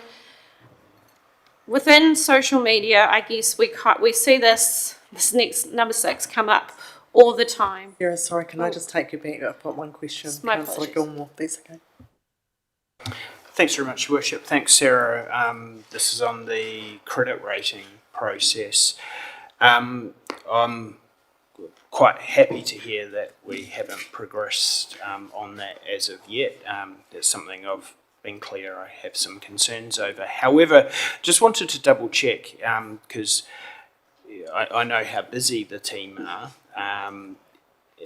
One of the benefits that was sort of pitched about moving into a joint CCO model was that we likely won't need to go down that path. So just wanted to make sure that that's still the viewpoint because we've all probably seen in the media recently, moving to a credit rated council process is not without risk, and if we don't need to do it, then we probably shouldn't. So is it still the viewpoint, if we move down the CCO model, that we're not going to be spending a large amount of time progressing that? Thank you. Through your worship, that is my next piece of work that I need to do. So our Treasury experts are wanting us to provide the debt levels without Three Waters. Obviously, what comes with that piece of work is what's the change in our revenue. So that's a big piece of work that I'm going to look to do in the coming months and bring back as soon as I can. Can't commit to it either way at this point until I've done my due diligence, because would it be prudent for me to do so? But that's where I'm sitting. Item number 6 is, we see this quite a lot around social media, and ratepayers feeling, I guess scared is the best way to look at it, when they come to our debt levels and what that actually means. There's a misconception that their property will be taken and sold to pay council's debt.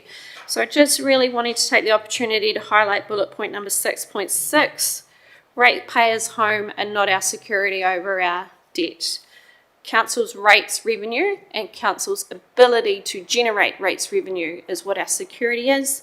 And then number 6.7, no council has defaulted on their financial obligations with the LGFA. So just looking to provide a bit more reassurance to our community, I guess. And then following that, number 7, this sort of, my favourite piece of number 7 is number 7.3 and 7.4, where I've taken council's core borrowings at 31 March of 72 million. This would equate to $6,864 worth of debt per rating unit that we have. The corresponding other side to this, because we always look at the negative, we always look at the liability, is based on council's infrastructure valuation at 30 June 24. So just really want to stress this is at 30 June 24. We are undergoing another revaluation this current financial year, as we do within our annual report. The infrastructure assets alone equate to $106,380 per rating unit. So when you compare the 106 assets against the 6 in liabilities, I just really wanted to highlight that. Thanks, Sarah. I've just got 2 questions, Councillor Johns and then Councillor Gilmore. Thanks, Mayor Tracy. Not a question, but an observation. I think I read in the paper the other day that Wellington's debt per rating unit is about 21,000, as opposed to our 6. Thanks, Councillor Johns. Councillor Gilmore and then Councillor Wards. Thanks very much, Your Worship. Through you to Sarah, thank you very much for presenting that in the way that you have, because I agree, we hear a lot about debt, and that's not to take $72 million of debt lightly at all, but seeing the corresponding assets is really important. One thing I wonder if we could look at doing, and perhaps, Your Worship, through you to the Chief Executive, it could be from a communications perspective, is getting that information out there, because we do hear a lot about how sharply debt has increased with the amount of capital works that council has undertaken. But this is again about taking people on the journey. It would be great to see an over time chart of how much debt has gone up, but actually how much corresponding assets have gone up as well. I wasn't aware of Councillor Johns's, what he had seen from Wellington, but this government, central government, is all about benchmarking. I actually think it would be quite helpful having a look at debt per rating unit and see how we do rank against other councils, because that can paint quite a good picture for people. Thank you. Brian? Through Your Worship, yes, I think that's a good idea. Also, just bear in mind, so DIA currently in the process with councils providing dashboards. Yeah. I haven't gone into any depth, but certainly there will be a lot of that, and comparisons with other councils. So how it sort of sits is that rural councils and smaller provincial councils end up under the similar sort of profile. So those measures, those sort of factors will be across a lot of those. So that's, so I'll ensure that that's shared once we've had a look at it. It's just come into the press very recently, or into my inbox very recently. Yeah, they will do a campaign around that, but I think just that simplistic, this is the debt per rating unit, this is the asset per rating unit, just something simple I think would relieve a lot of pressure on what we're seeing out there. Yep, no, thank you, great suggestion. Councillor Wards. Thank you, Your Worship, and I do appreciate the level of detail and approach to reassuring our community. A couple of questions though, Sarah, because this time last week I was asking you about how we're going to land in terms of a year later, of which you've signalled in 7.3, but am I to read into what you're saying that we will find in our annual report that our assets, and I'm thinking in particular about Route 52 and the stuff that's gone on for the work in Cyclone Gabriel, our assets will have increased hugely in the past year. So that will mean that rating per rating unit will probably go up. Yep. So, but the other question I have, does the borrowing here, these figures, and the way you've calculated the debt per rating unit, does that include the cost of interest in that? No, it doesn't. Okay. Through Your Worship, that's something we can look to include moving forward. I think it's quite an important tool to explain to our community if this is our debt, this is what we've got for it, but remember, we're still paying interest somewhere along the line on that debt. So thank you for that. Thanks. Councillor Sutherland. Thanks, Mayor Tracy. Just to Sarah, just on 4.6, Sarah, I was just looking at the charts in respect to debt as percentages of various things. Good. The net interest on, where am I? Oh yeah, net interest as a percentage of annual rates and income. Can you just confirm, is that 5.66 at the 31st of May? So is our net interest, are we paying, it's 5.6%, is it? Is that? Through Your Worship, the interest rate in which we are paying at 31 March will be covered off in the next report, but I'm just going to flick to it. I think it is 5.3. 5.3. That okay. interest, that calculation is what is our net interest as a percentage of our total rates revenue. So different. Yeah. So that's internal borrowings are not included there, are they? No. No, why I was a bit interested in that figure, I thought I was just browsing through the financials of another council yesterday, and they've got quite a good way of setting this out in a one-page form. Of course, it's my old hoary thing I've always about debt rates, but then that's another issue. But I looked at this council's, they set out their net interest by rates revenue, and it's a council not far from us, and they were paying, they were paying 6.3 back in 21. Their net revenue to rates income has just peaked to 14.8 this year. They have a level of 25%. So I just thought that seems really, really low as, but anyway, they must be quivering if they're paying 40% of interest to net revenue. I'll just confirm that is definite, so that's okay. I just want to confirm we're right. And I'm glad I'm not there, just if that's okay. Through your worship, for them to have a 25%, they must be a credit-rated council, which makes me think their debt must be quite significant. But I would love to see what you've got there and see how else we can update this and zhuzh it and make it better. I'm all for improvement.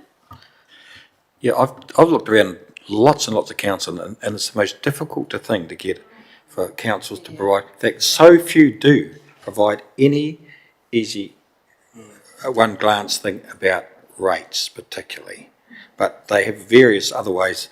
They have some really good models about doing what you're doing. Nothing to say you're not doing it right, but every CFO's got a different method, but some of them are quite good. Anyway.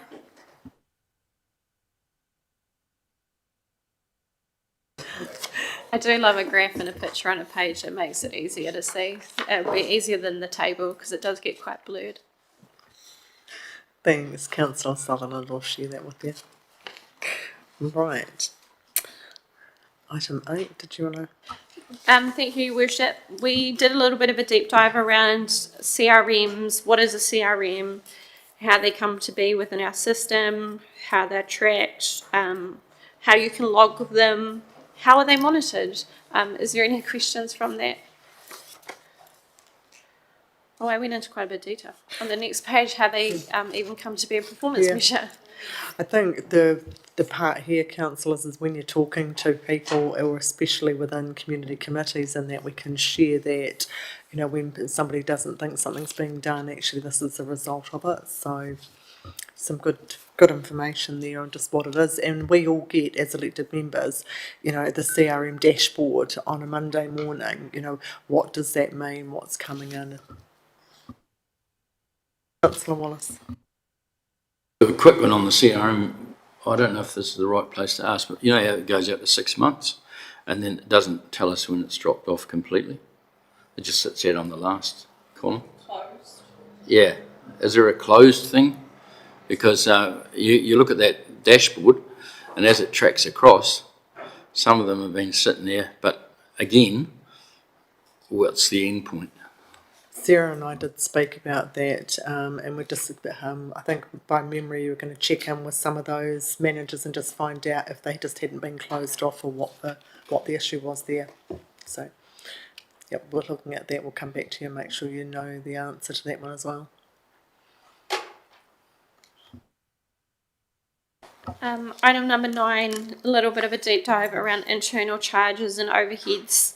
I've tried to keep it quite simple and explain what these actually are, and then I give examples of activities that are, you've heard me say it here multiple times, finance is a gift for all type scenario, so I've tried to write that in there, but I'm happy to take questions. Councillor Gilmore. Thanks very much, Your Worship, and through you to Sarah. Definitely have to take the opportunity to talk about these. You know how much I love internal overheads.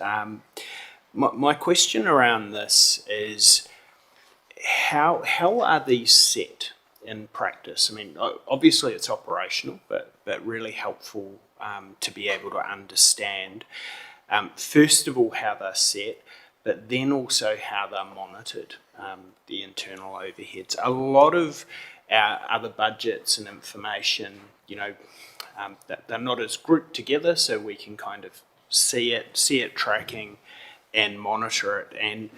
And this is one area that I've always found opaque, but not for any other reason than that's just the way that it is. It's very, very hard to have it completely open. So just wondering if I could have a little bit more information on how they're set, how they're monitored, and how do we make sure we're getting the best prices for the things within those internal overhead areas. Thank you. Through your worship, excellent question, Councillor Gilmore. In Beth's next report, the third quarter performance report, there she has a section and it's called support. That is where all of these internal overheads fall into. She'll give explanations as to how they're tracking, and that is how we monitor them. She would be signalling in there if there's any overs, unders, anything to be concerned about. She goes into quite a bit of detail. How they are set as part of the LTP process, I think I gave a couple of examples, but they're all done in a different sort of way. So it could be based on the number of employees in an activity, like libraries, for instance. There might be quite a few employees within that business unit, but they might not necessarily all have access or use the computers all at the same time or have the same needs of an IT team as, say, me in finance. I'm a little bit needy in the computer space sometimes. So it's trying to find the happy medium as to how we distribute it, but it's distributed by a lot of different ways. I would suggest, and I think it's something I've spoken to the ELT about as well, doing a bit of a deep dive as to how they've calculated, bringing it to the ELT and then feeding into the next long-term plan, a bit of a more in-depth session than what I think we've given in the past. And thanks very much, Your Worship, and thanks, Sarah. I would find that quite helpful, and I think it is really good to be able to have an understanding so we can explain that to people when asked. And the reason why I was asking sort of how they were set, and I think for now the explanation you've given is really helpful, is for some of these activities, the internal overheads make up a really, really large part of those. So yeah, definitely I'd be keen to see that in a way that we can share that with people as well. Thank you. Thanks. And I think the Three Waters conversation will change that enormously. So it is something that we'll definitely need more looking at during the long-term plan conversations. Councillor Johns. Thanks, Mayor Tracy. It's just a comment. As you were talking there, I was thinking how you apply the floor area of libraries, for example, with one person sitting in the library with other sections. I don't need to know.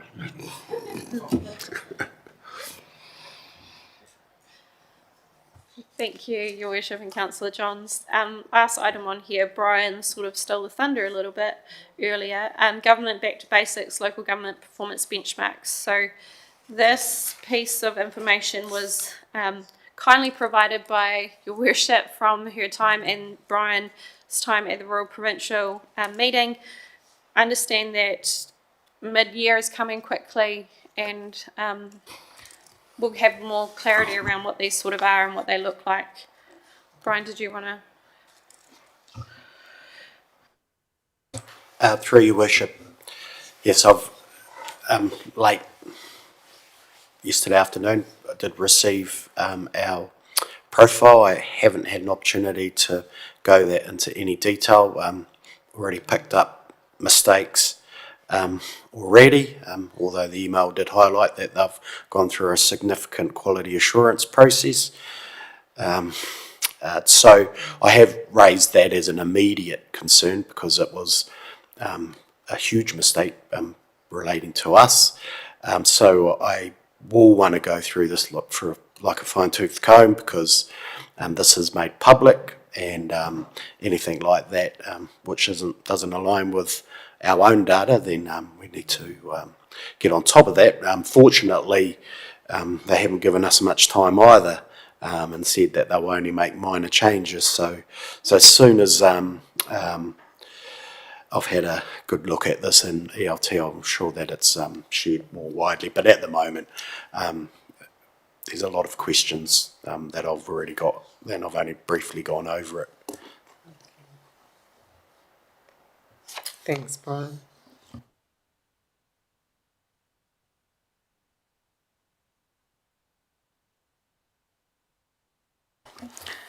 Nothing further on the LGFA.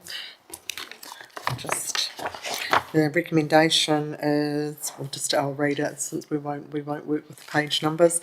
The recommendation 1.1 that the report from the finance manager dated 17 May concerning finance and performance management report as circulated be received and the contents noted. Can I have someone move that? It's Councillor Wallace, seconded. Councillor Chase. All those in favour, please say aye. Against, carried.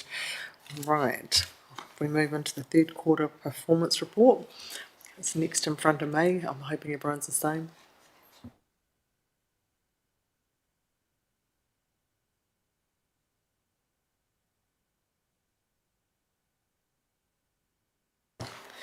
Morning, Akoto.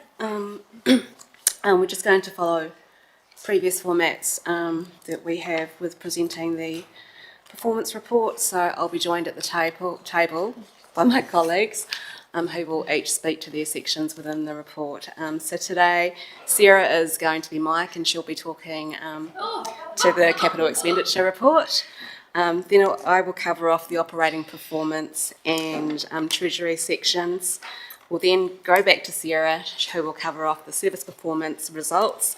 There is a typo on page 37, item number 9, where it says summary of service performance variances. It should be results. So that was a typo that I didn't pick up until... Go with the old number. Oh, the old number? We're on the old agenda? Yeah, 129, sorry. So 129, page 129 of the old agenda, but if you're looking at the new agenda, it's page 37.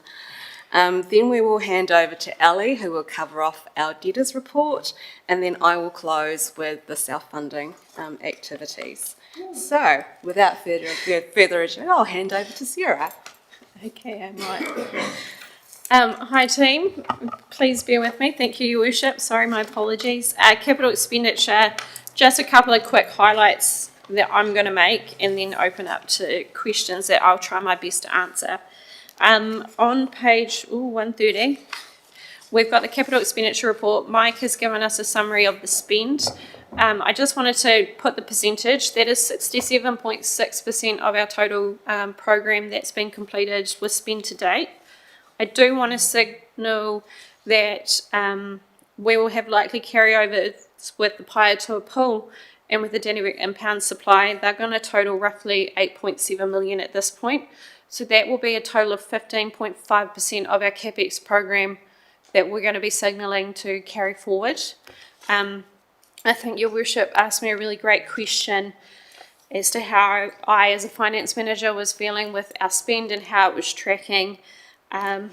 Based on my rough calculations, we're going to be sitting in the mid-80s completion rate, which is quite good for our CapEx program, and it sort of follows suit of how the PMO office had been tracking over the last few years. So just wanted to give that little bit of reassurance. The items that they're signalling to carry over, Paeatua pool is obviously self-explanatory. It's still in the process of sourcing external funding, and they've just gone out for an RFP, I believe, or maybe an RFQ. Don't quote me on which one it is, but they've gone out for procurement for that. And then Dannevirke impound supply with the pivot to the resilience. Oh, that was a hard word I lost for a moment there. Resilience to the wider Dannevirke network before we look to the impound supply.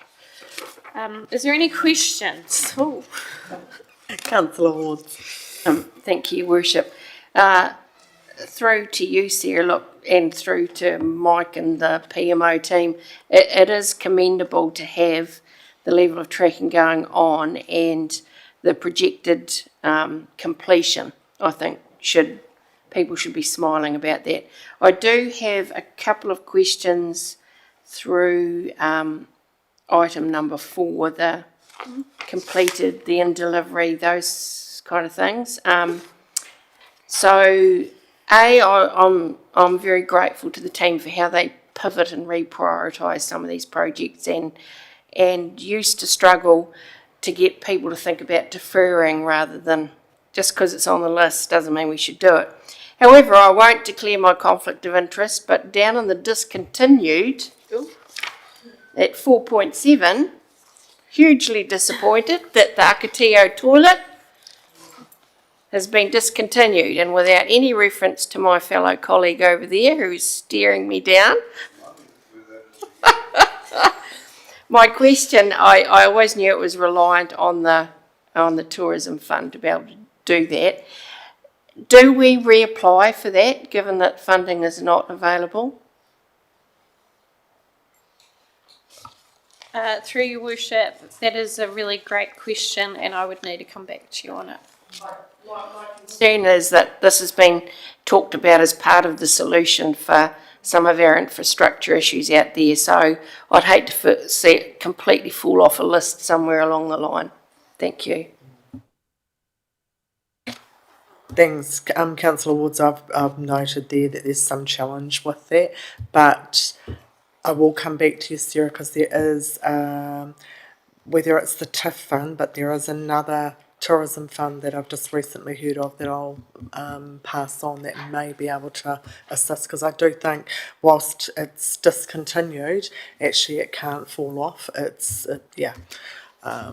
I think we need to be more active in that space of finding what funding, and if we can't get it funded, then what's the plan?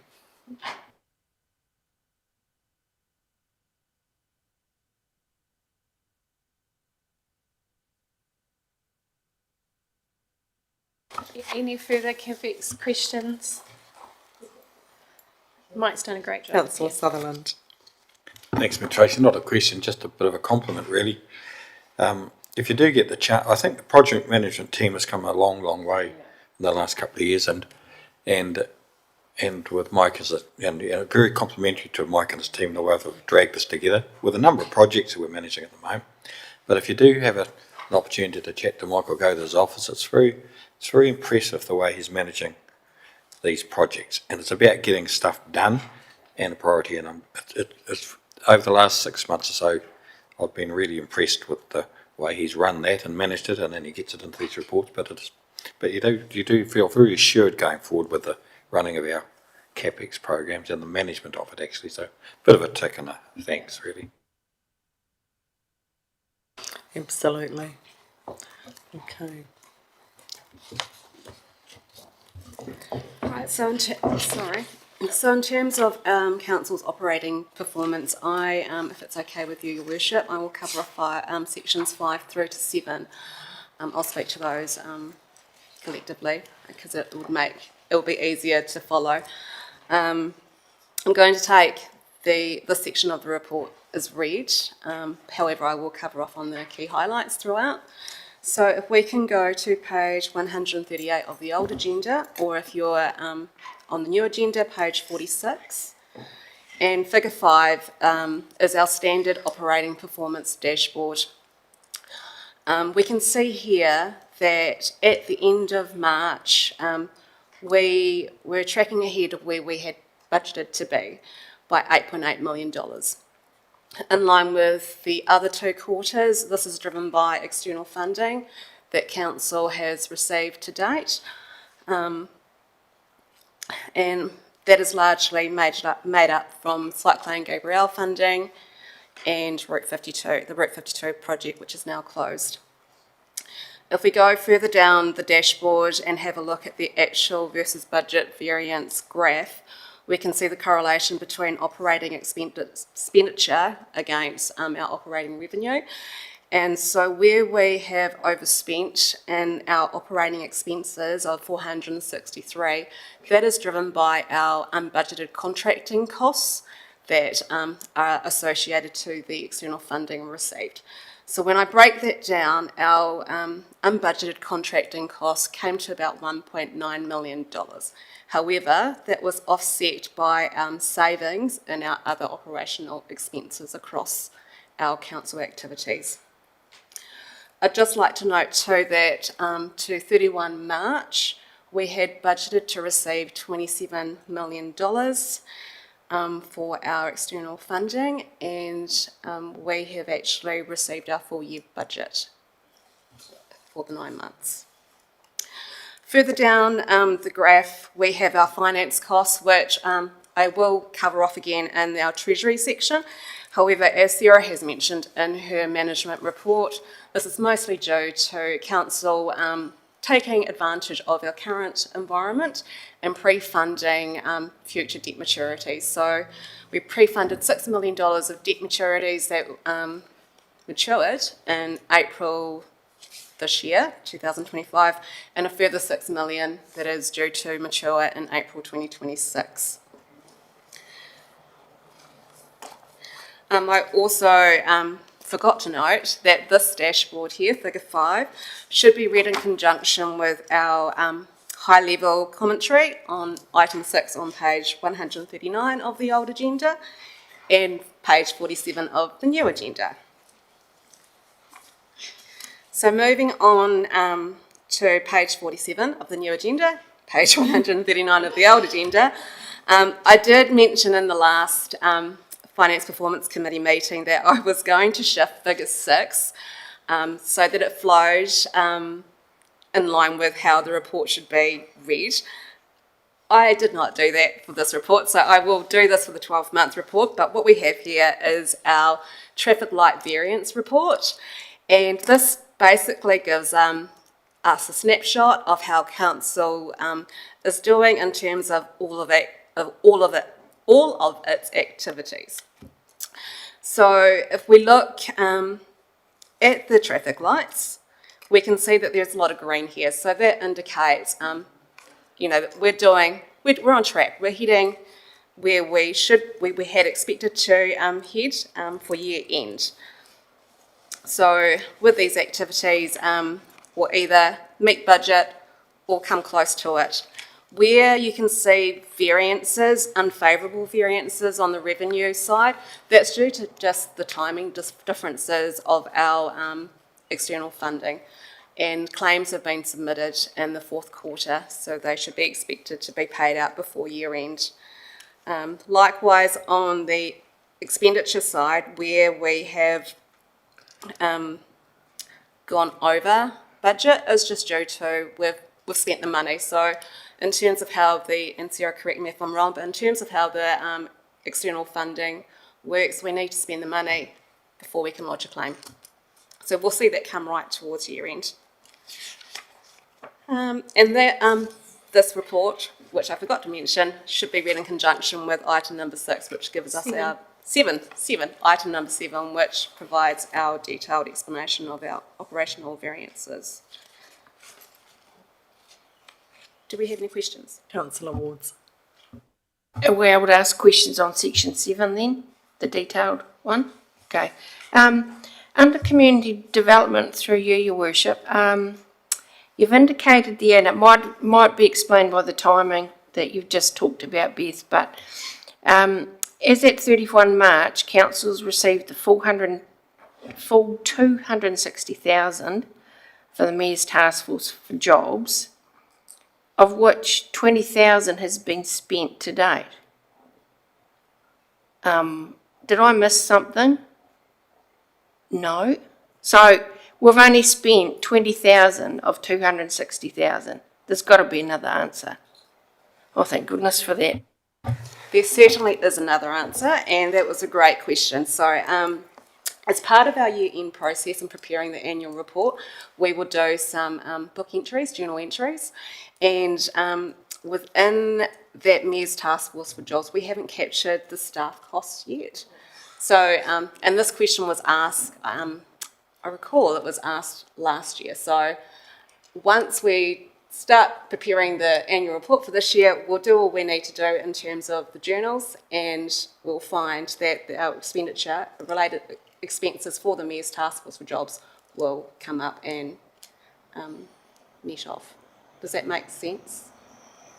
Well, I'm slightly concerned the first sentence says is a net unfavourable variance. Then you tell me how much has actually been spent, and then it says that will be on budget at the end of the year. So anyone reading this will go, well, how do you magically Well, I'm just concerned, I know how critical this particular contract is and the value that it adds to our community. So, you know, if I was sitting here without that kind of understanding, I'll be thinking, what on earth is going on here? So it's the accounting gymnastics that go on. Is that what you're saying, Beth? Okay. If I may, Your Worship, so just to add, just to provide more context behind it, we are showing unfavourable at the moment, but just because of the timing of when things have been paid out.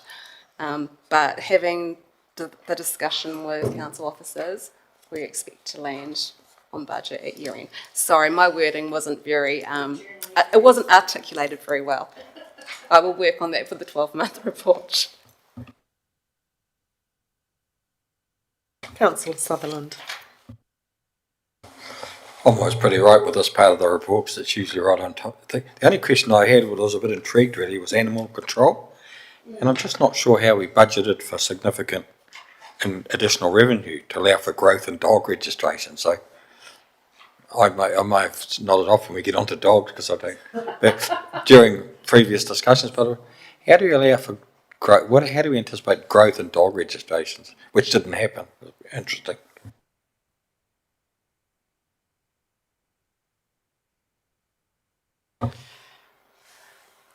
That is a great question, Councillor Sutherland. So I will try my best to answer this. I may need to go back to the experts in this field, or I may need to get my manager to help me with my explanation. However, my understanding is that during the LTP process, council officers had I guess, anticipated growth within the district, and so they had accounted for growth in terms of the dogs coming into the district. So when we're looking at the LTP, it's a 10-year plan. So, and then the annual plan process is where we look at what we've planned for those years and we refine it. We didn't quite hit the mark with this. However, within the explanation, our officers have made a reassessment on the revenue that they had anticipated to collect due to the expected growth within the district, and they have confirmed with discussions with our team that they're not likely to meet that budget at year end. Do you have anything further that you want to add to this, Sarah? Thank you, Beth. Through your worship, I'd just add that we did reflect there's this change within the annual plan, and I think within the long-term plan we did envision our infringement and all the work that goes on behind the scenes to enable more dogs to be registered within the district, I guess is what I would try and say. So I haven't really added to Beth at all. She's done a great job with her explanation, and we have adjusted for it in this annual plan.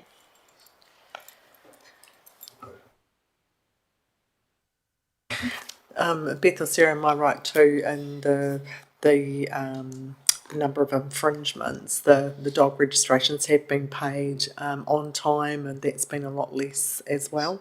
Yeah.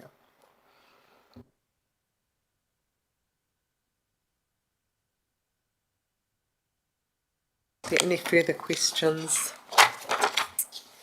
in there? I think my only one was just in Parks and Reserves, the 52,000 unbudgeted costs relating to Kaipuroro Forest. I thought that came from the Forestry Reserve as opposed to Parks and Reserves, or that Forestry Reserves are contained in there. That is a great question, Mayor Tracy. So I will try my best to explain this, but as part of the LTP process that took place last year, there was a realignment of council's activities. And with that realignment, the decision was made to shift forestry from the commercial investments and properties activity to the parks and reserves. So that's why it's now showing under this activity. It does come out of the Forestry Reserve. If I could just make another comment on page 146/54, We, in the roading section, we have a spiel, or a very good spiel, in explaining how the activity is tracking. In the second to last paragraph, we've got an addition of unbudgeted costs incurred of 84,000 for Laws Road diversion. I just wanted to let you all know that this funding was actually received. It was received in the 24 financial year. So we received the revenue before we incurred the costs in that one. Just to let you know. Thanks, Sarah. I did have that highlighted. Right.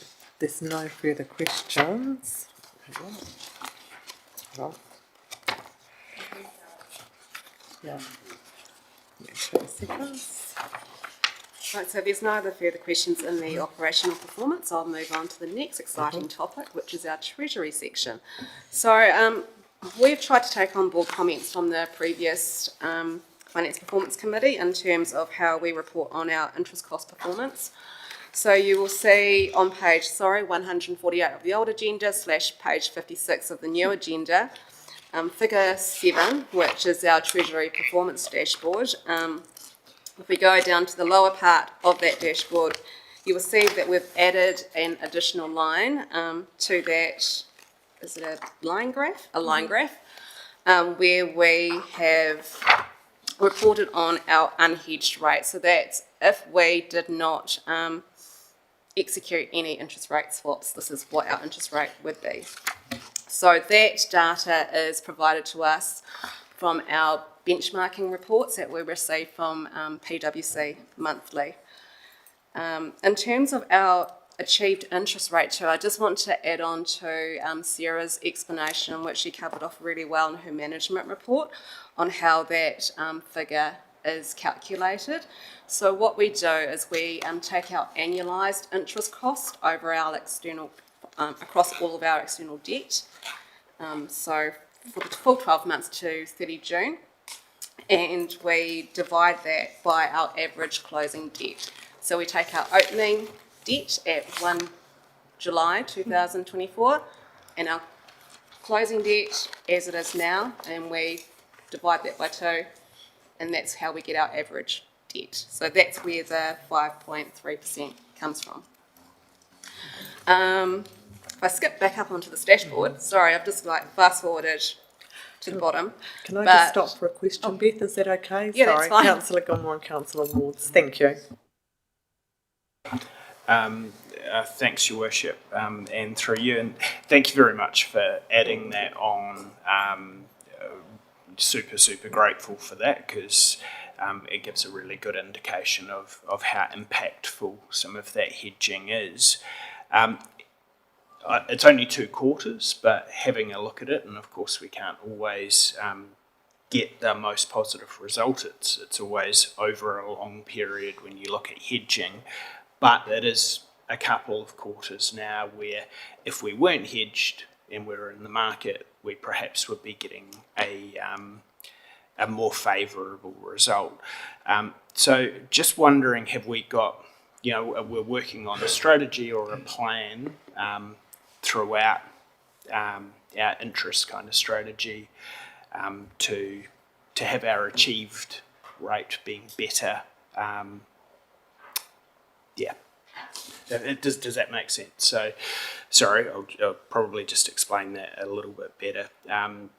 Making sure that our achieved interest rate is slightly better than the unhedged. So one thing I'm really keen to do is to show the value, because obviously all of this Treasury advice that we get, it's not just in the interest rate. There's obviously consultant costs that go into that, and super valuable. But I'm really keen to make sure that we're going to be tracking in the right direction from what we're achieving.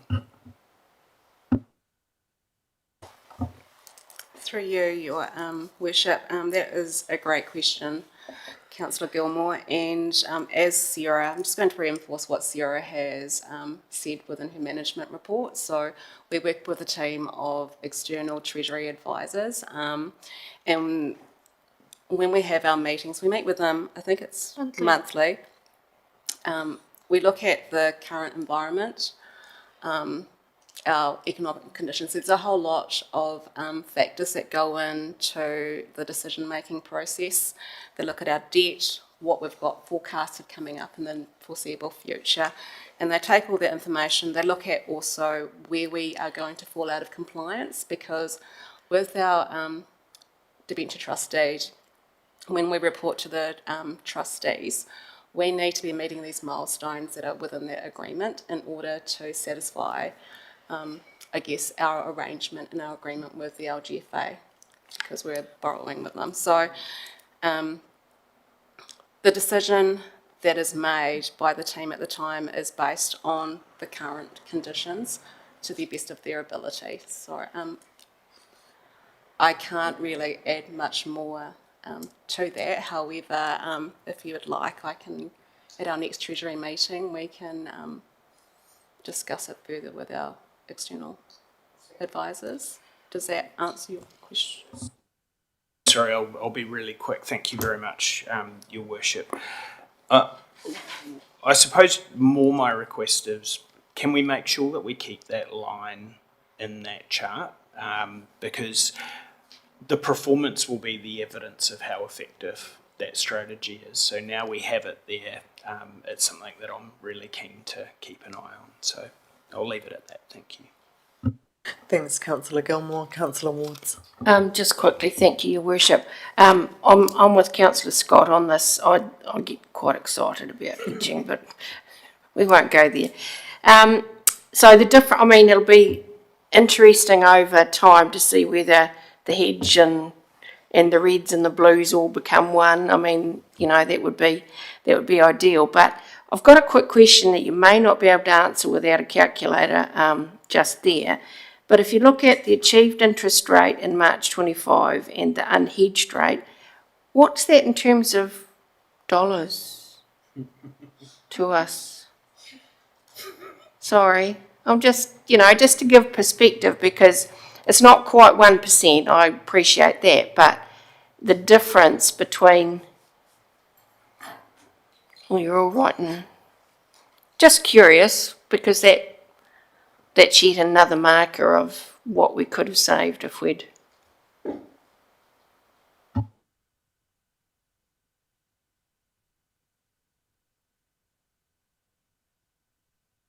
Yeah, it's just one of those markers around how we are performing, and a reassurance to the community, really, that, these are rates that we've worked hard at getting, and thanks to our advisors, we've managed to.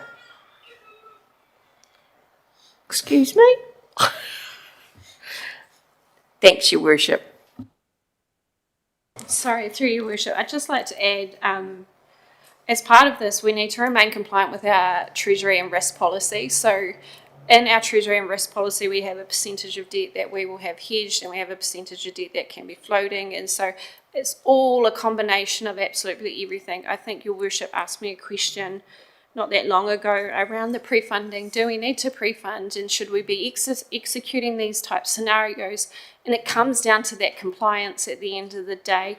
And I think with the Three Waters and the delay from, I can't remember, what was it, local water done well however many years ago to now, we're finding that within our debt we're at, the buckets are becoming, because we didn't take out the longer term debt, so we're just having to continually revisit it. So unfortunately, right now the market is what it is. Thank you, Donald Trump, as Peter Winsett would kindly say. So these are all impacting on where we are at the moment. So I just wanted to give a bit more context to it.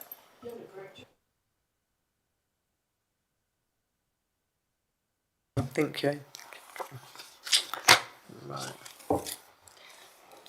Thank you, Your Worship, and thank you, Sarah, for that. So I will just briefly cover off our summary Treasury performance, which is at the top of figures 7. So Sarah has covered most of this off in her management report, where she has said that our core debt without the pre-funding is 72 million. So, and she's given us a really great explanation of where we are with that. We can see that the additional 12 million that we've taken out for pre-funding, that has shown through in our cash position. So we have more cash on hand because we pre-funded and put it on term investment. So that's how pre-funding works. We borrow the money, we invest it for usually a minimum of 12 months to get any benefit from it, and then when the debt is due to mature, we repay that debt with those funds. In terms of our finance costs, we are $559,000 ahead of where we were expecting to land. That in part is due to our higher than expected interest rate. So we had budgeted, had a budgeted rate of 4.71%, and our effective interest rate was 5.3%.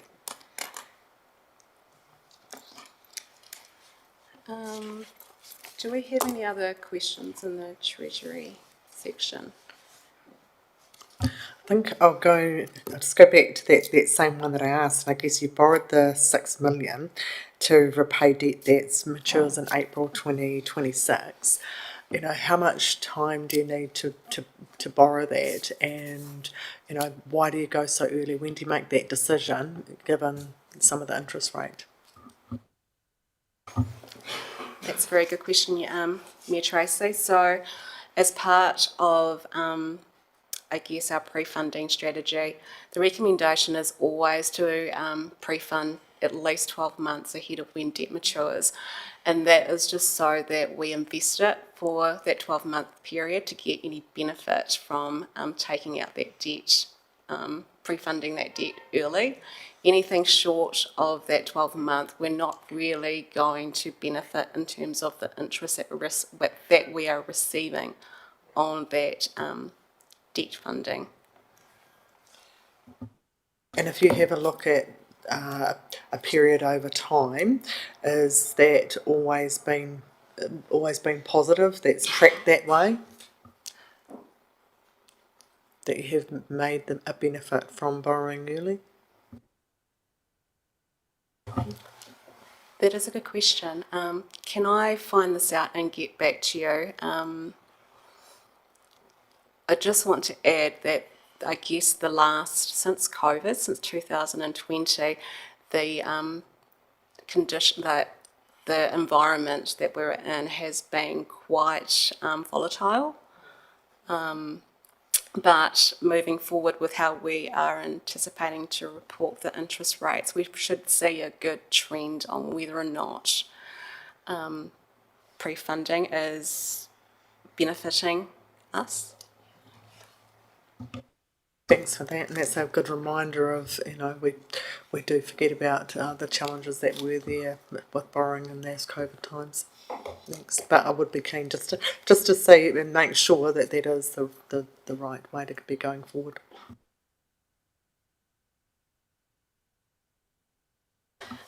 Through your worship, I'll move on to item number 9. I will take everything as read. Just want to highlight a couple of things. We did manage to get our wave 3 results, which is our final wave of community survey completed. Within that, we have seen an increase in satisfaction, which is always pleasant, especially around a rates increase time. One of the areas that actually stood out to me was an increase in satisfaction within our roads, which I don't think we've been at that level for quite some time, which is just quite a nice little surprise. Under the table, which is figure 9, I've just sort of said, if we exclude all of our measures that are still yet to be measured at year end, we're sitting at 70% achieved, which is far better than the 62 where we were at 30 June last year. Nothing else has really, there's ups and downs within the service performance measures, which you'll see within the reports. But as far as the mandatory measures, the ones that I've previously signalled, they're still not likely to be met, and I'm still signalling them. So, any questions?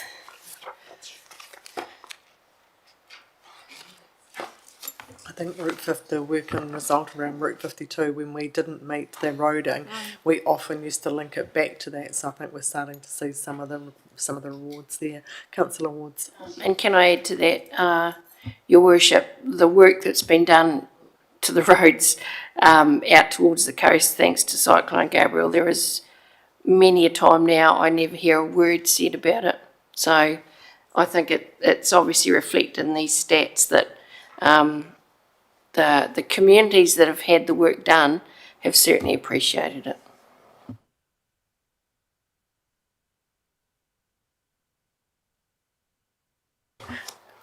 Thanks, Beth. Thanks, Sarah. Welcome, Eleanor.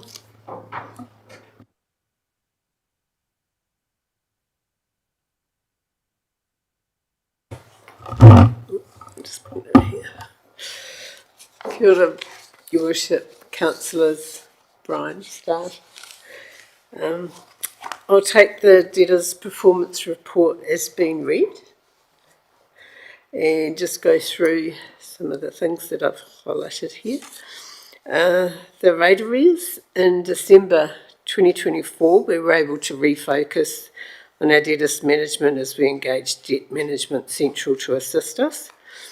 So I'd take you to figure 11 on page 62. Sorry, I haven't got the numbers of the old one. I changed all mine. 154 of the old. Thank you.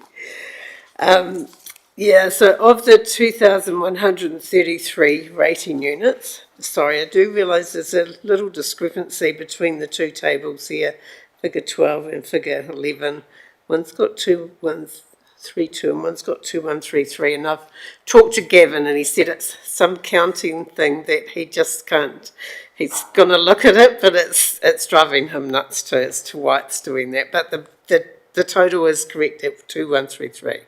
I've been through it and he's been through it again. So yeah, we'll work on that for the final. Yeah, so we had, so we had the rating units the 1st of July, and then we've had 1,835, which is 86%, have cleared theirs arrears by the 31st of March, and we've collected in total 1.221 million, leaving 298 rating units with an arrears balance of 1.746 million. So this total does include the 0.605 million, 34.6% in penalties applied in the previous years. So that's sort of boosting up the of the ones that haven't been paid So we had 2,728 rates overdue on their current rates also, with instalments 1 to 3 with an amount of 1.935 million owing on the 31st of March 2025. Oh, sorry. Yeah, and that includes 0.396, 20.5% in penalties. So you'll see in the table that we've charged 534.534 million in arrears and current penalties at the 31st of March, with penalties over all the years being a significant component of the overall debtor balance. Total write-offs are minor at less than 43,000. So the money that we're getting from penalties is, quite significant to the amount we actually do write off. So overall net total at 31st of March outstanding was to instalment 3 was 3.514 million. So of the 10,489 rating units within the Tararua District, we have 107, which is 1.2% identified as Māori land. And to date, we have not written off any rates under Council's remission policy for Māori land or the Local Government Rating Act 2002. Eleanor, can I just stop you for a Yes, question? Is that's that fine. okay? Yes. Thanks. Councillor Wards.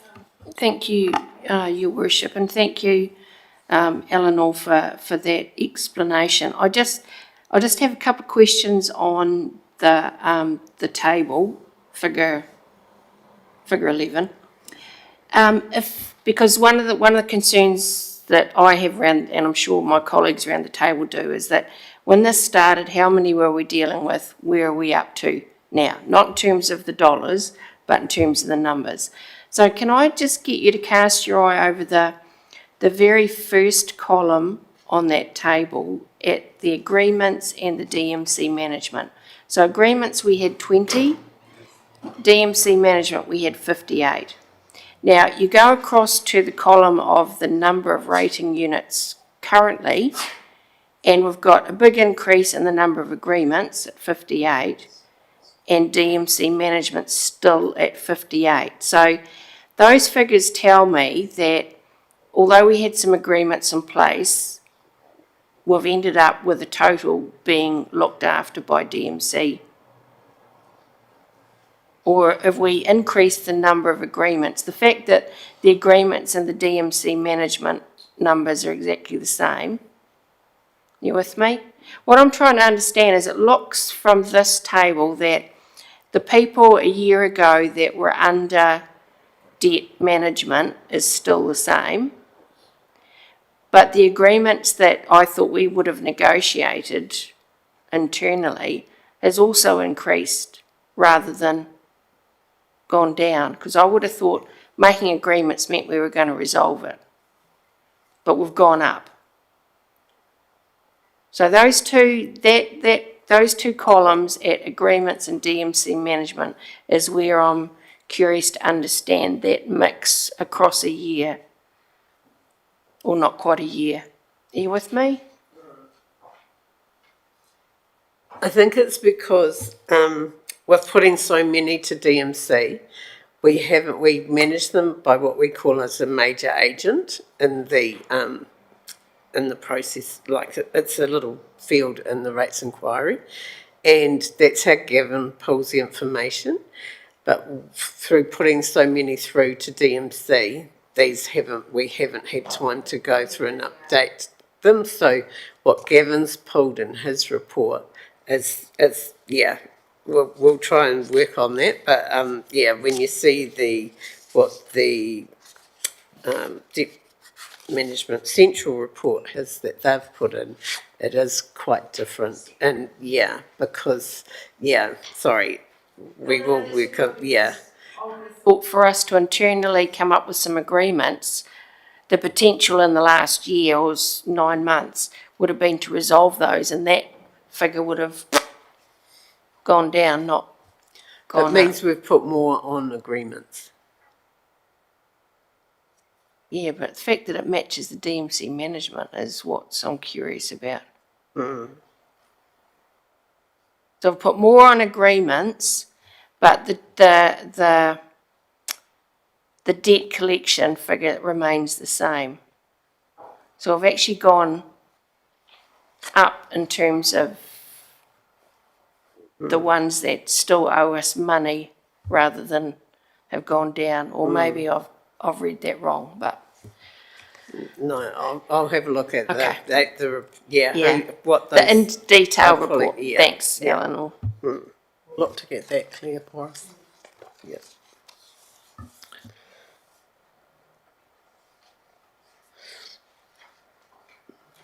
Okay.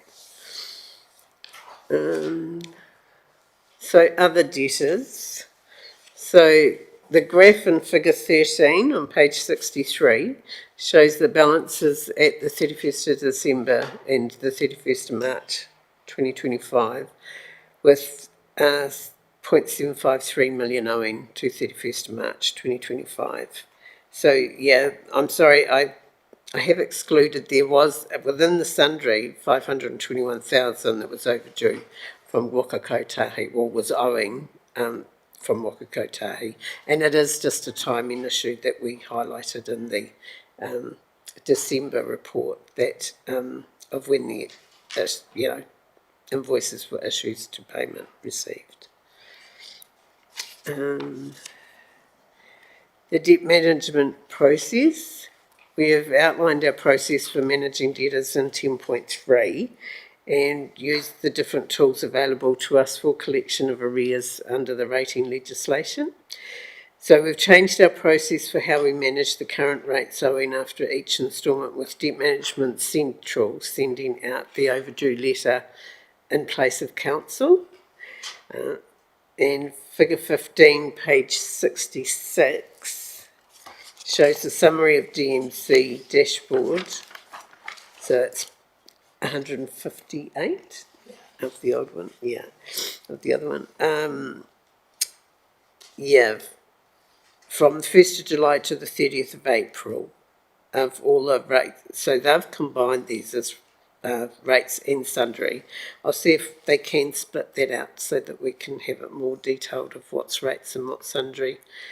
Yeah, and so that the files that we've placed with DMC that they're managing for council. Figure 16 on page 67, which is 159, shows the infographic of the 945 files with 8.8 million collected. So they're actively managing 215 files with a balance of 362 million, with the remaining 69 rating units going through the demand and then on to the demand on the mortgage to legal action.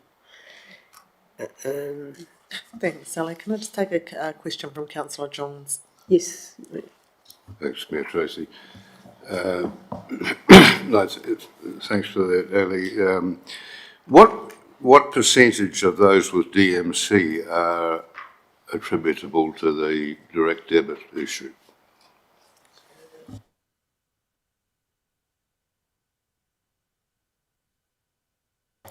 There's 629 households that were impacted with, but of those 629 impacted households, there's 247 that had either been sold or had their balance cleared when we went through the list going right back to 2018 where they had a rate rebate and were on a direct debit.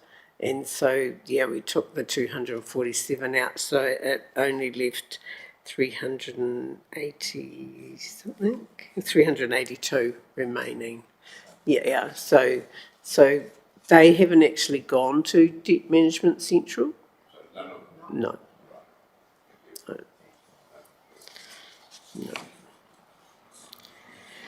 So, yeah, on page 65, 10.48, we've had 2 properties going through a rating sale and abandoned land process, which have cleared the rates. One of the abandoned land we found in Australia, and he cleared all the rates, which were about 43,000.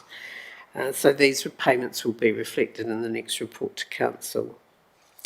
So the update on the progress of the direct debit issue. So refer to figure 17, page 68, which is page 160. And we have a report of the current credit balances and debit balances in figure 19 and figure 20. So of the amount of arrears has reduced since the 1st of July by 0.054 million to be 0.368 million at 31st of March. So this is positive as it shows that overall this group is keeping up with payments towards instalment 1 and 3, noting that 44 have entered into a payment plan option with some over 2 to 3 years. Of the 382 remaining impacted households, we've shown the status of how we are progressing as at the 1st of May in figure 18 on page 69, where the credit balance, which is page 160, is it? Yeah. And figure 20, page 70 with the debit balance, I guess that's 162. In figure 18, there are 69 households with a credit balance at 1st of July, totalling 137,000 with all resolved. So we've either given them a refund or they've just absorbed it in their current rates. Figure 20 shows the households with a debit balance at the 1st of July, totalling 0.394 million, and the options they have selected. So we will continue reporting on only the 382 that were impacted going forward. The team has continued to make progress with the unresolved households to ensure that a plan is in place by the 30th of June. So that's, there's 3 that we sort of haven't had any reply from that we're working through as well. So we continue to make progress on the recalculation process of all direct debits after rates are set for 25-26. Thanks, Any Ellen. questions? Councillor Wards. Thank you, Your Worship.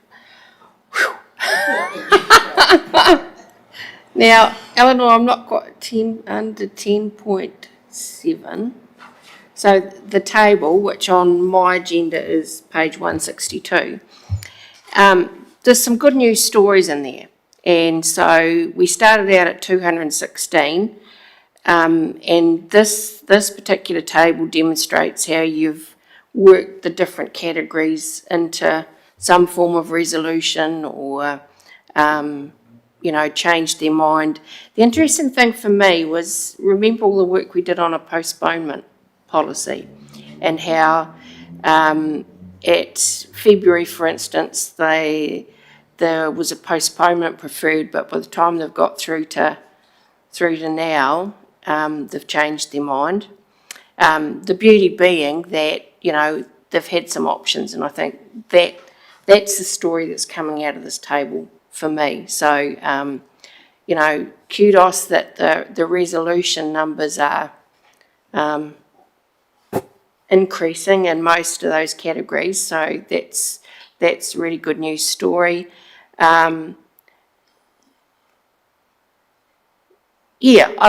guess what I'm signalling is the processes and the plans that you have are making a difference. And I know how much work and thought has gone into this. So if those trends can keep going, we won't be looking at any tables some stage soon, I'd be thinking. Is that correct? That's our plan. Yeah. Yes. Thank you. Yeah.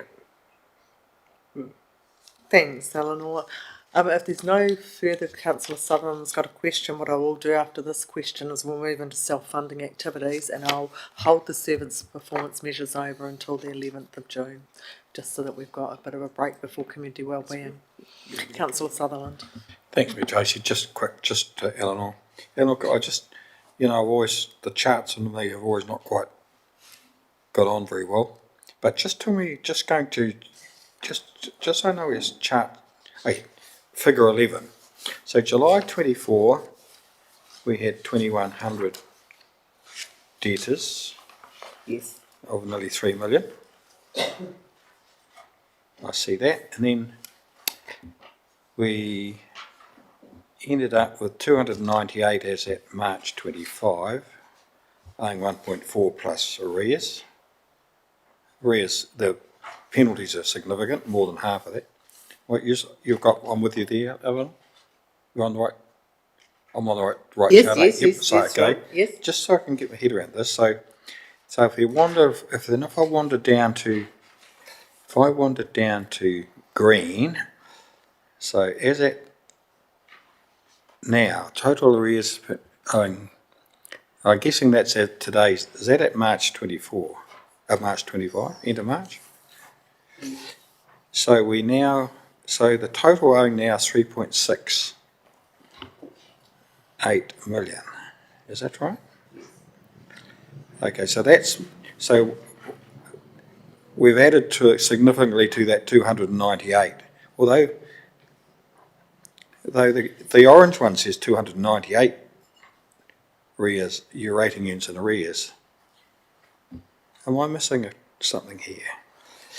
The blue is where while they're paying something to the arrears, the blue is now the current rates, that because any money that they pay goes to the arrears first. It actually goes to penalties first, and then it goes to rates and arrears, and then it goes to current penalties, and then to so if I said to you, just quickly, I won't hold up too long, so the 3.6 million, which was total arrears, is at the end of 31st of March, right? How many rating units is that? It's for 2,728. Where's that shown up? Oh, is It's that, in the oh, in the blue. blue. Oh, okay, so we've actually. So there's up in current instalment not paid, there's 1,219. Yes, so there's good news with the direct debitors, but the bad news is our rates arrears is increasing quite steadily, isn't it? And that's the bad news story. And it's not just bad news here, it's bad news nationwide. In fact, the council I was browsing at have had a significant increase in debtors. That's one of our highest risks right now, is arrears, because it's a significant amount of, isn't it? It is significant. So that's for the future council, I'm sure, but that is a major concern.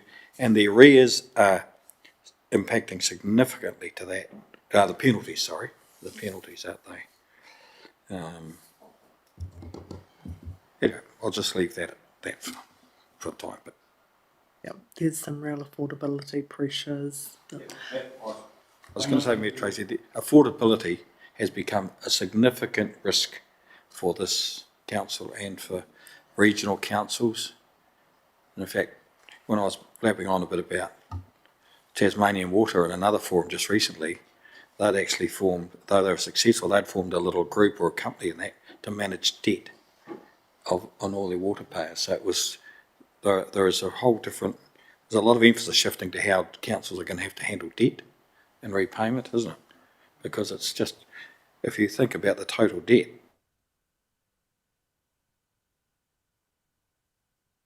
I could take you back to the front page where I Yeah. do look at the direct debits.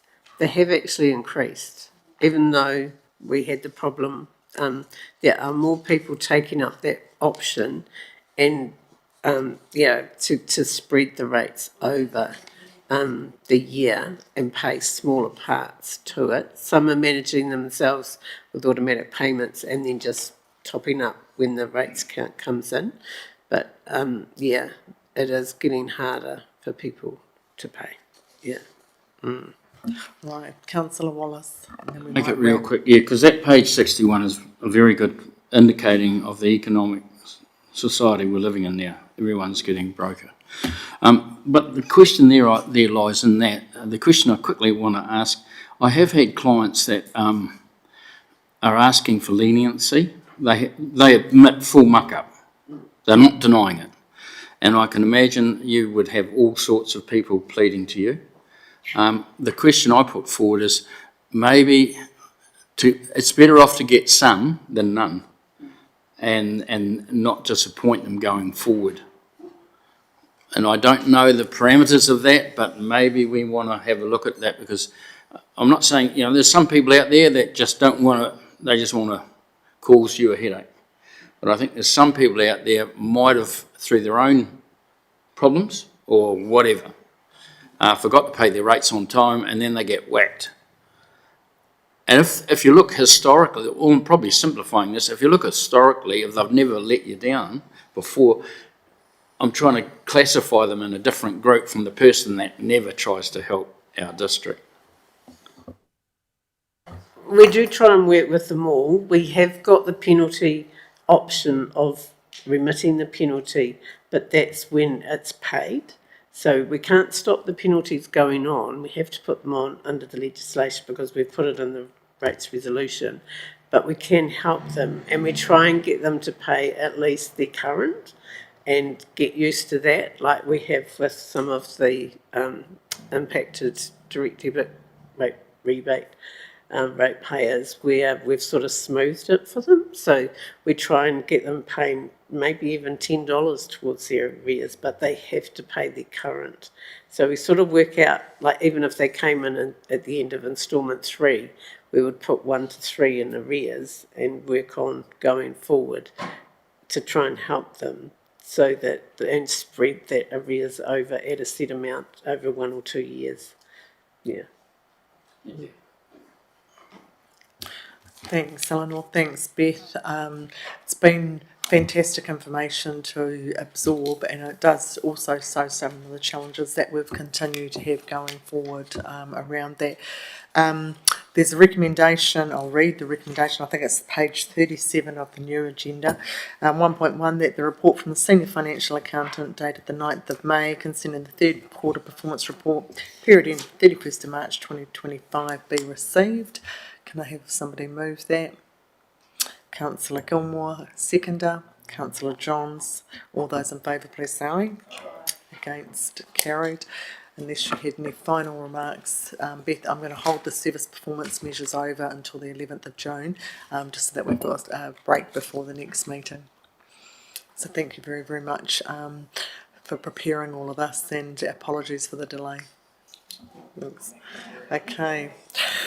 And I'll... Awesome. Yep, I'll just close this with our karakia. Let the winds of the Ruahine and Tararua give you strength. Let the waters of the Manawatu nourish you. For we are the Pounamu of Te Tapere Nui o Whātonga. Kia ora.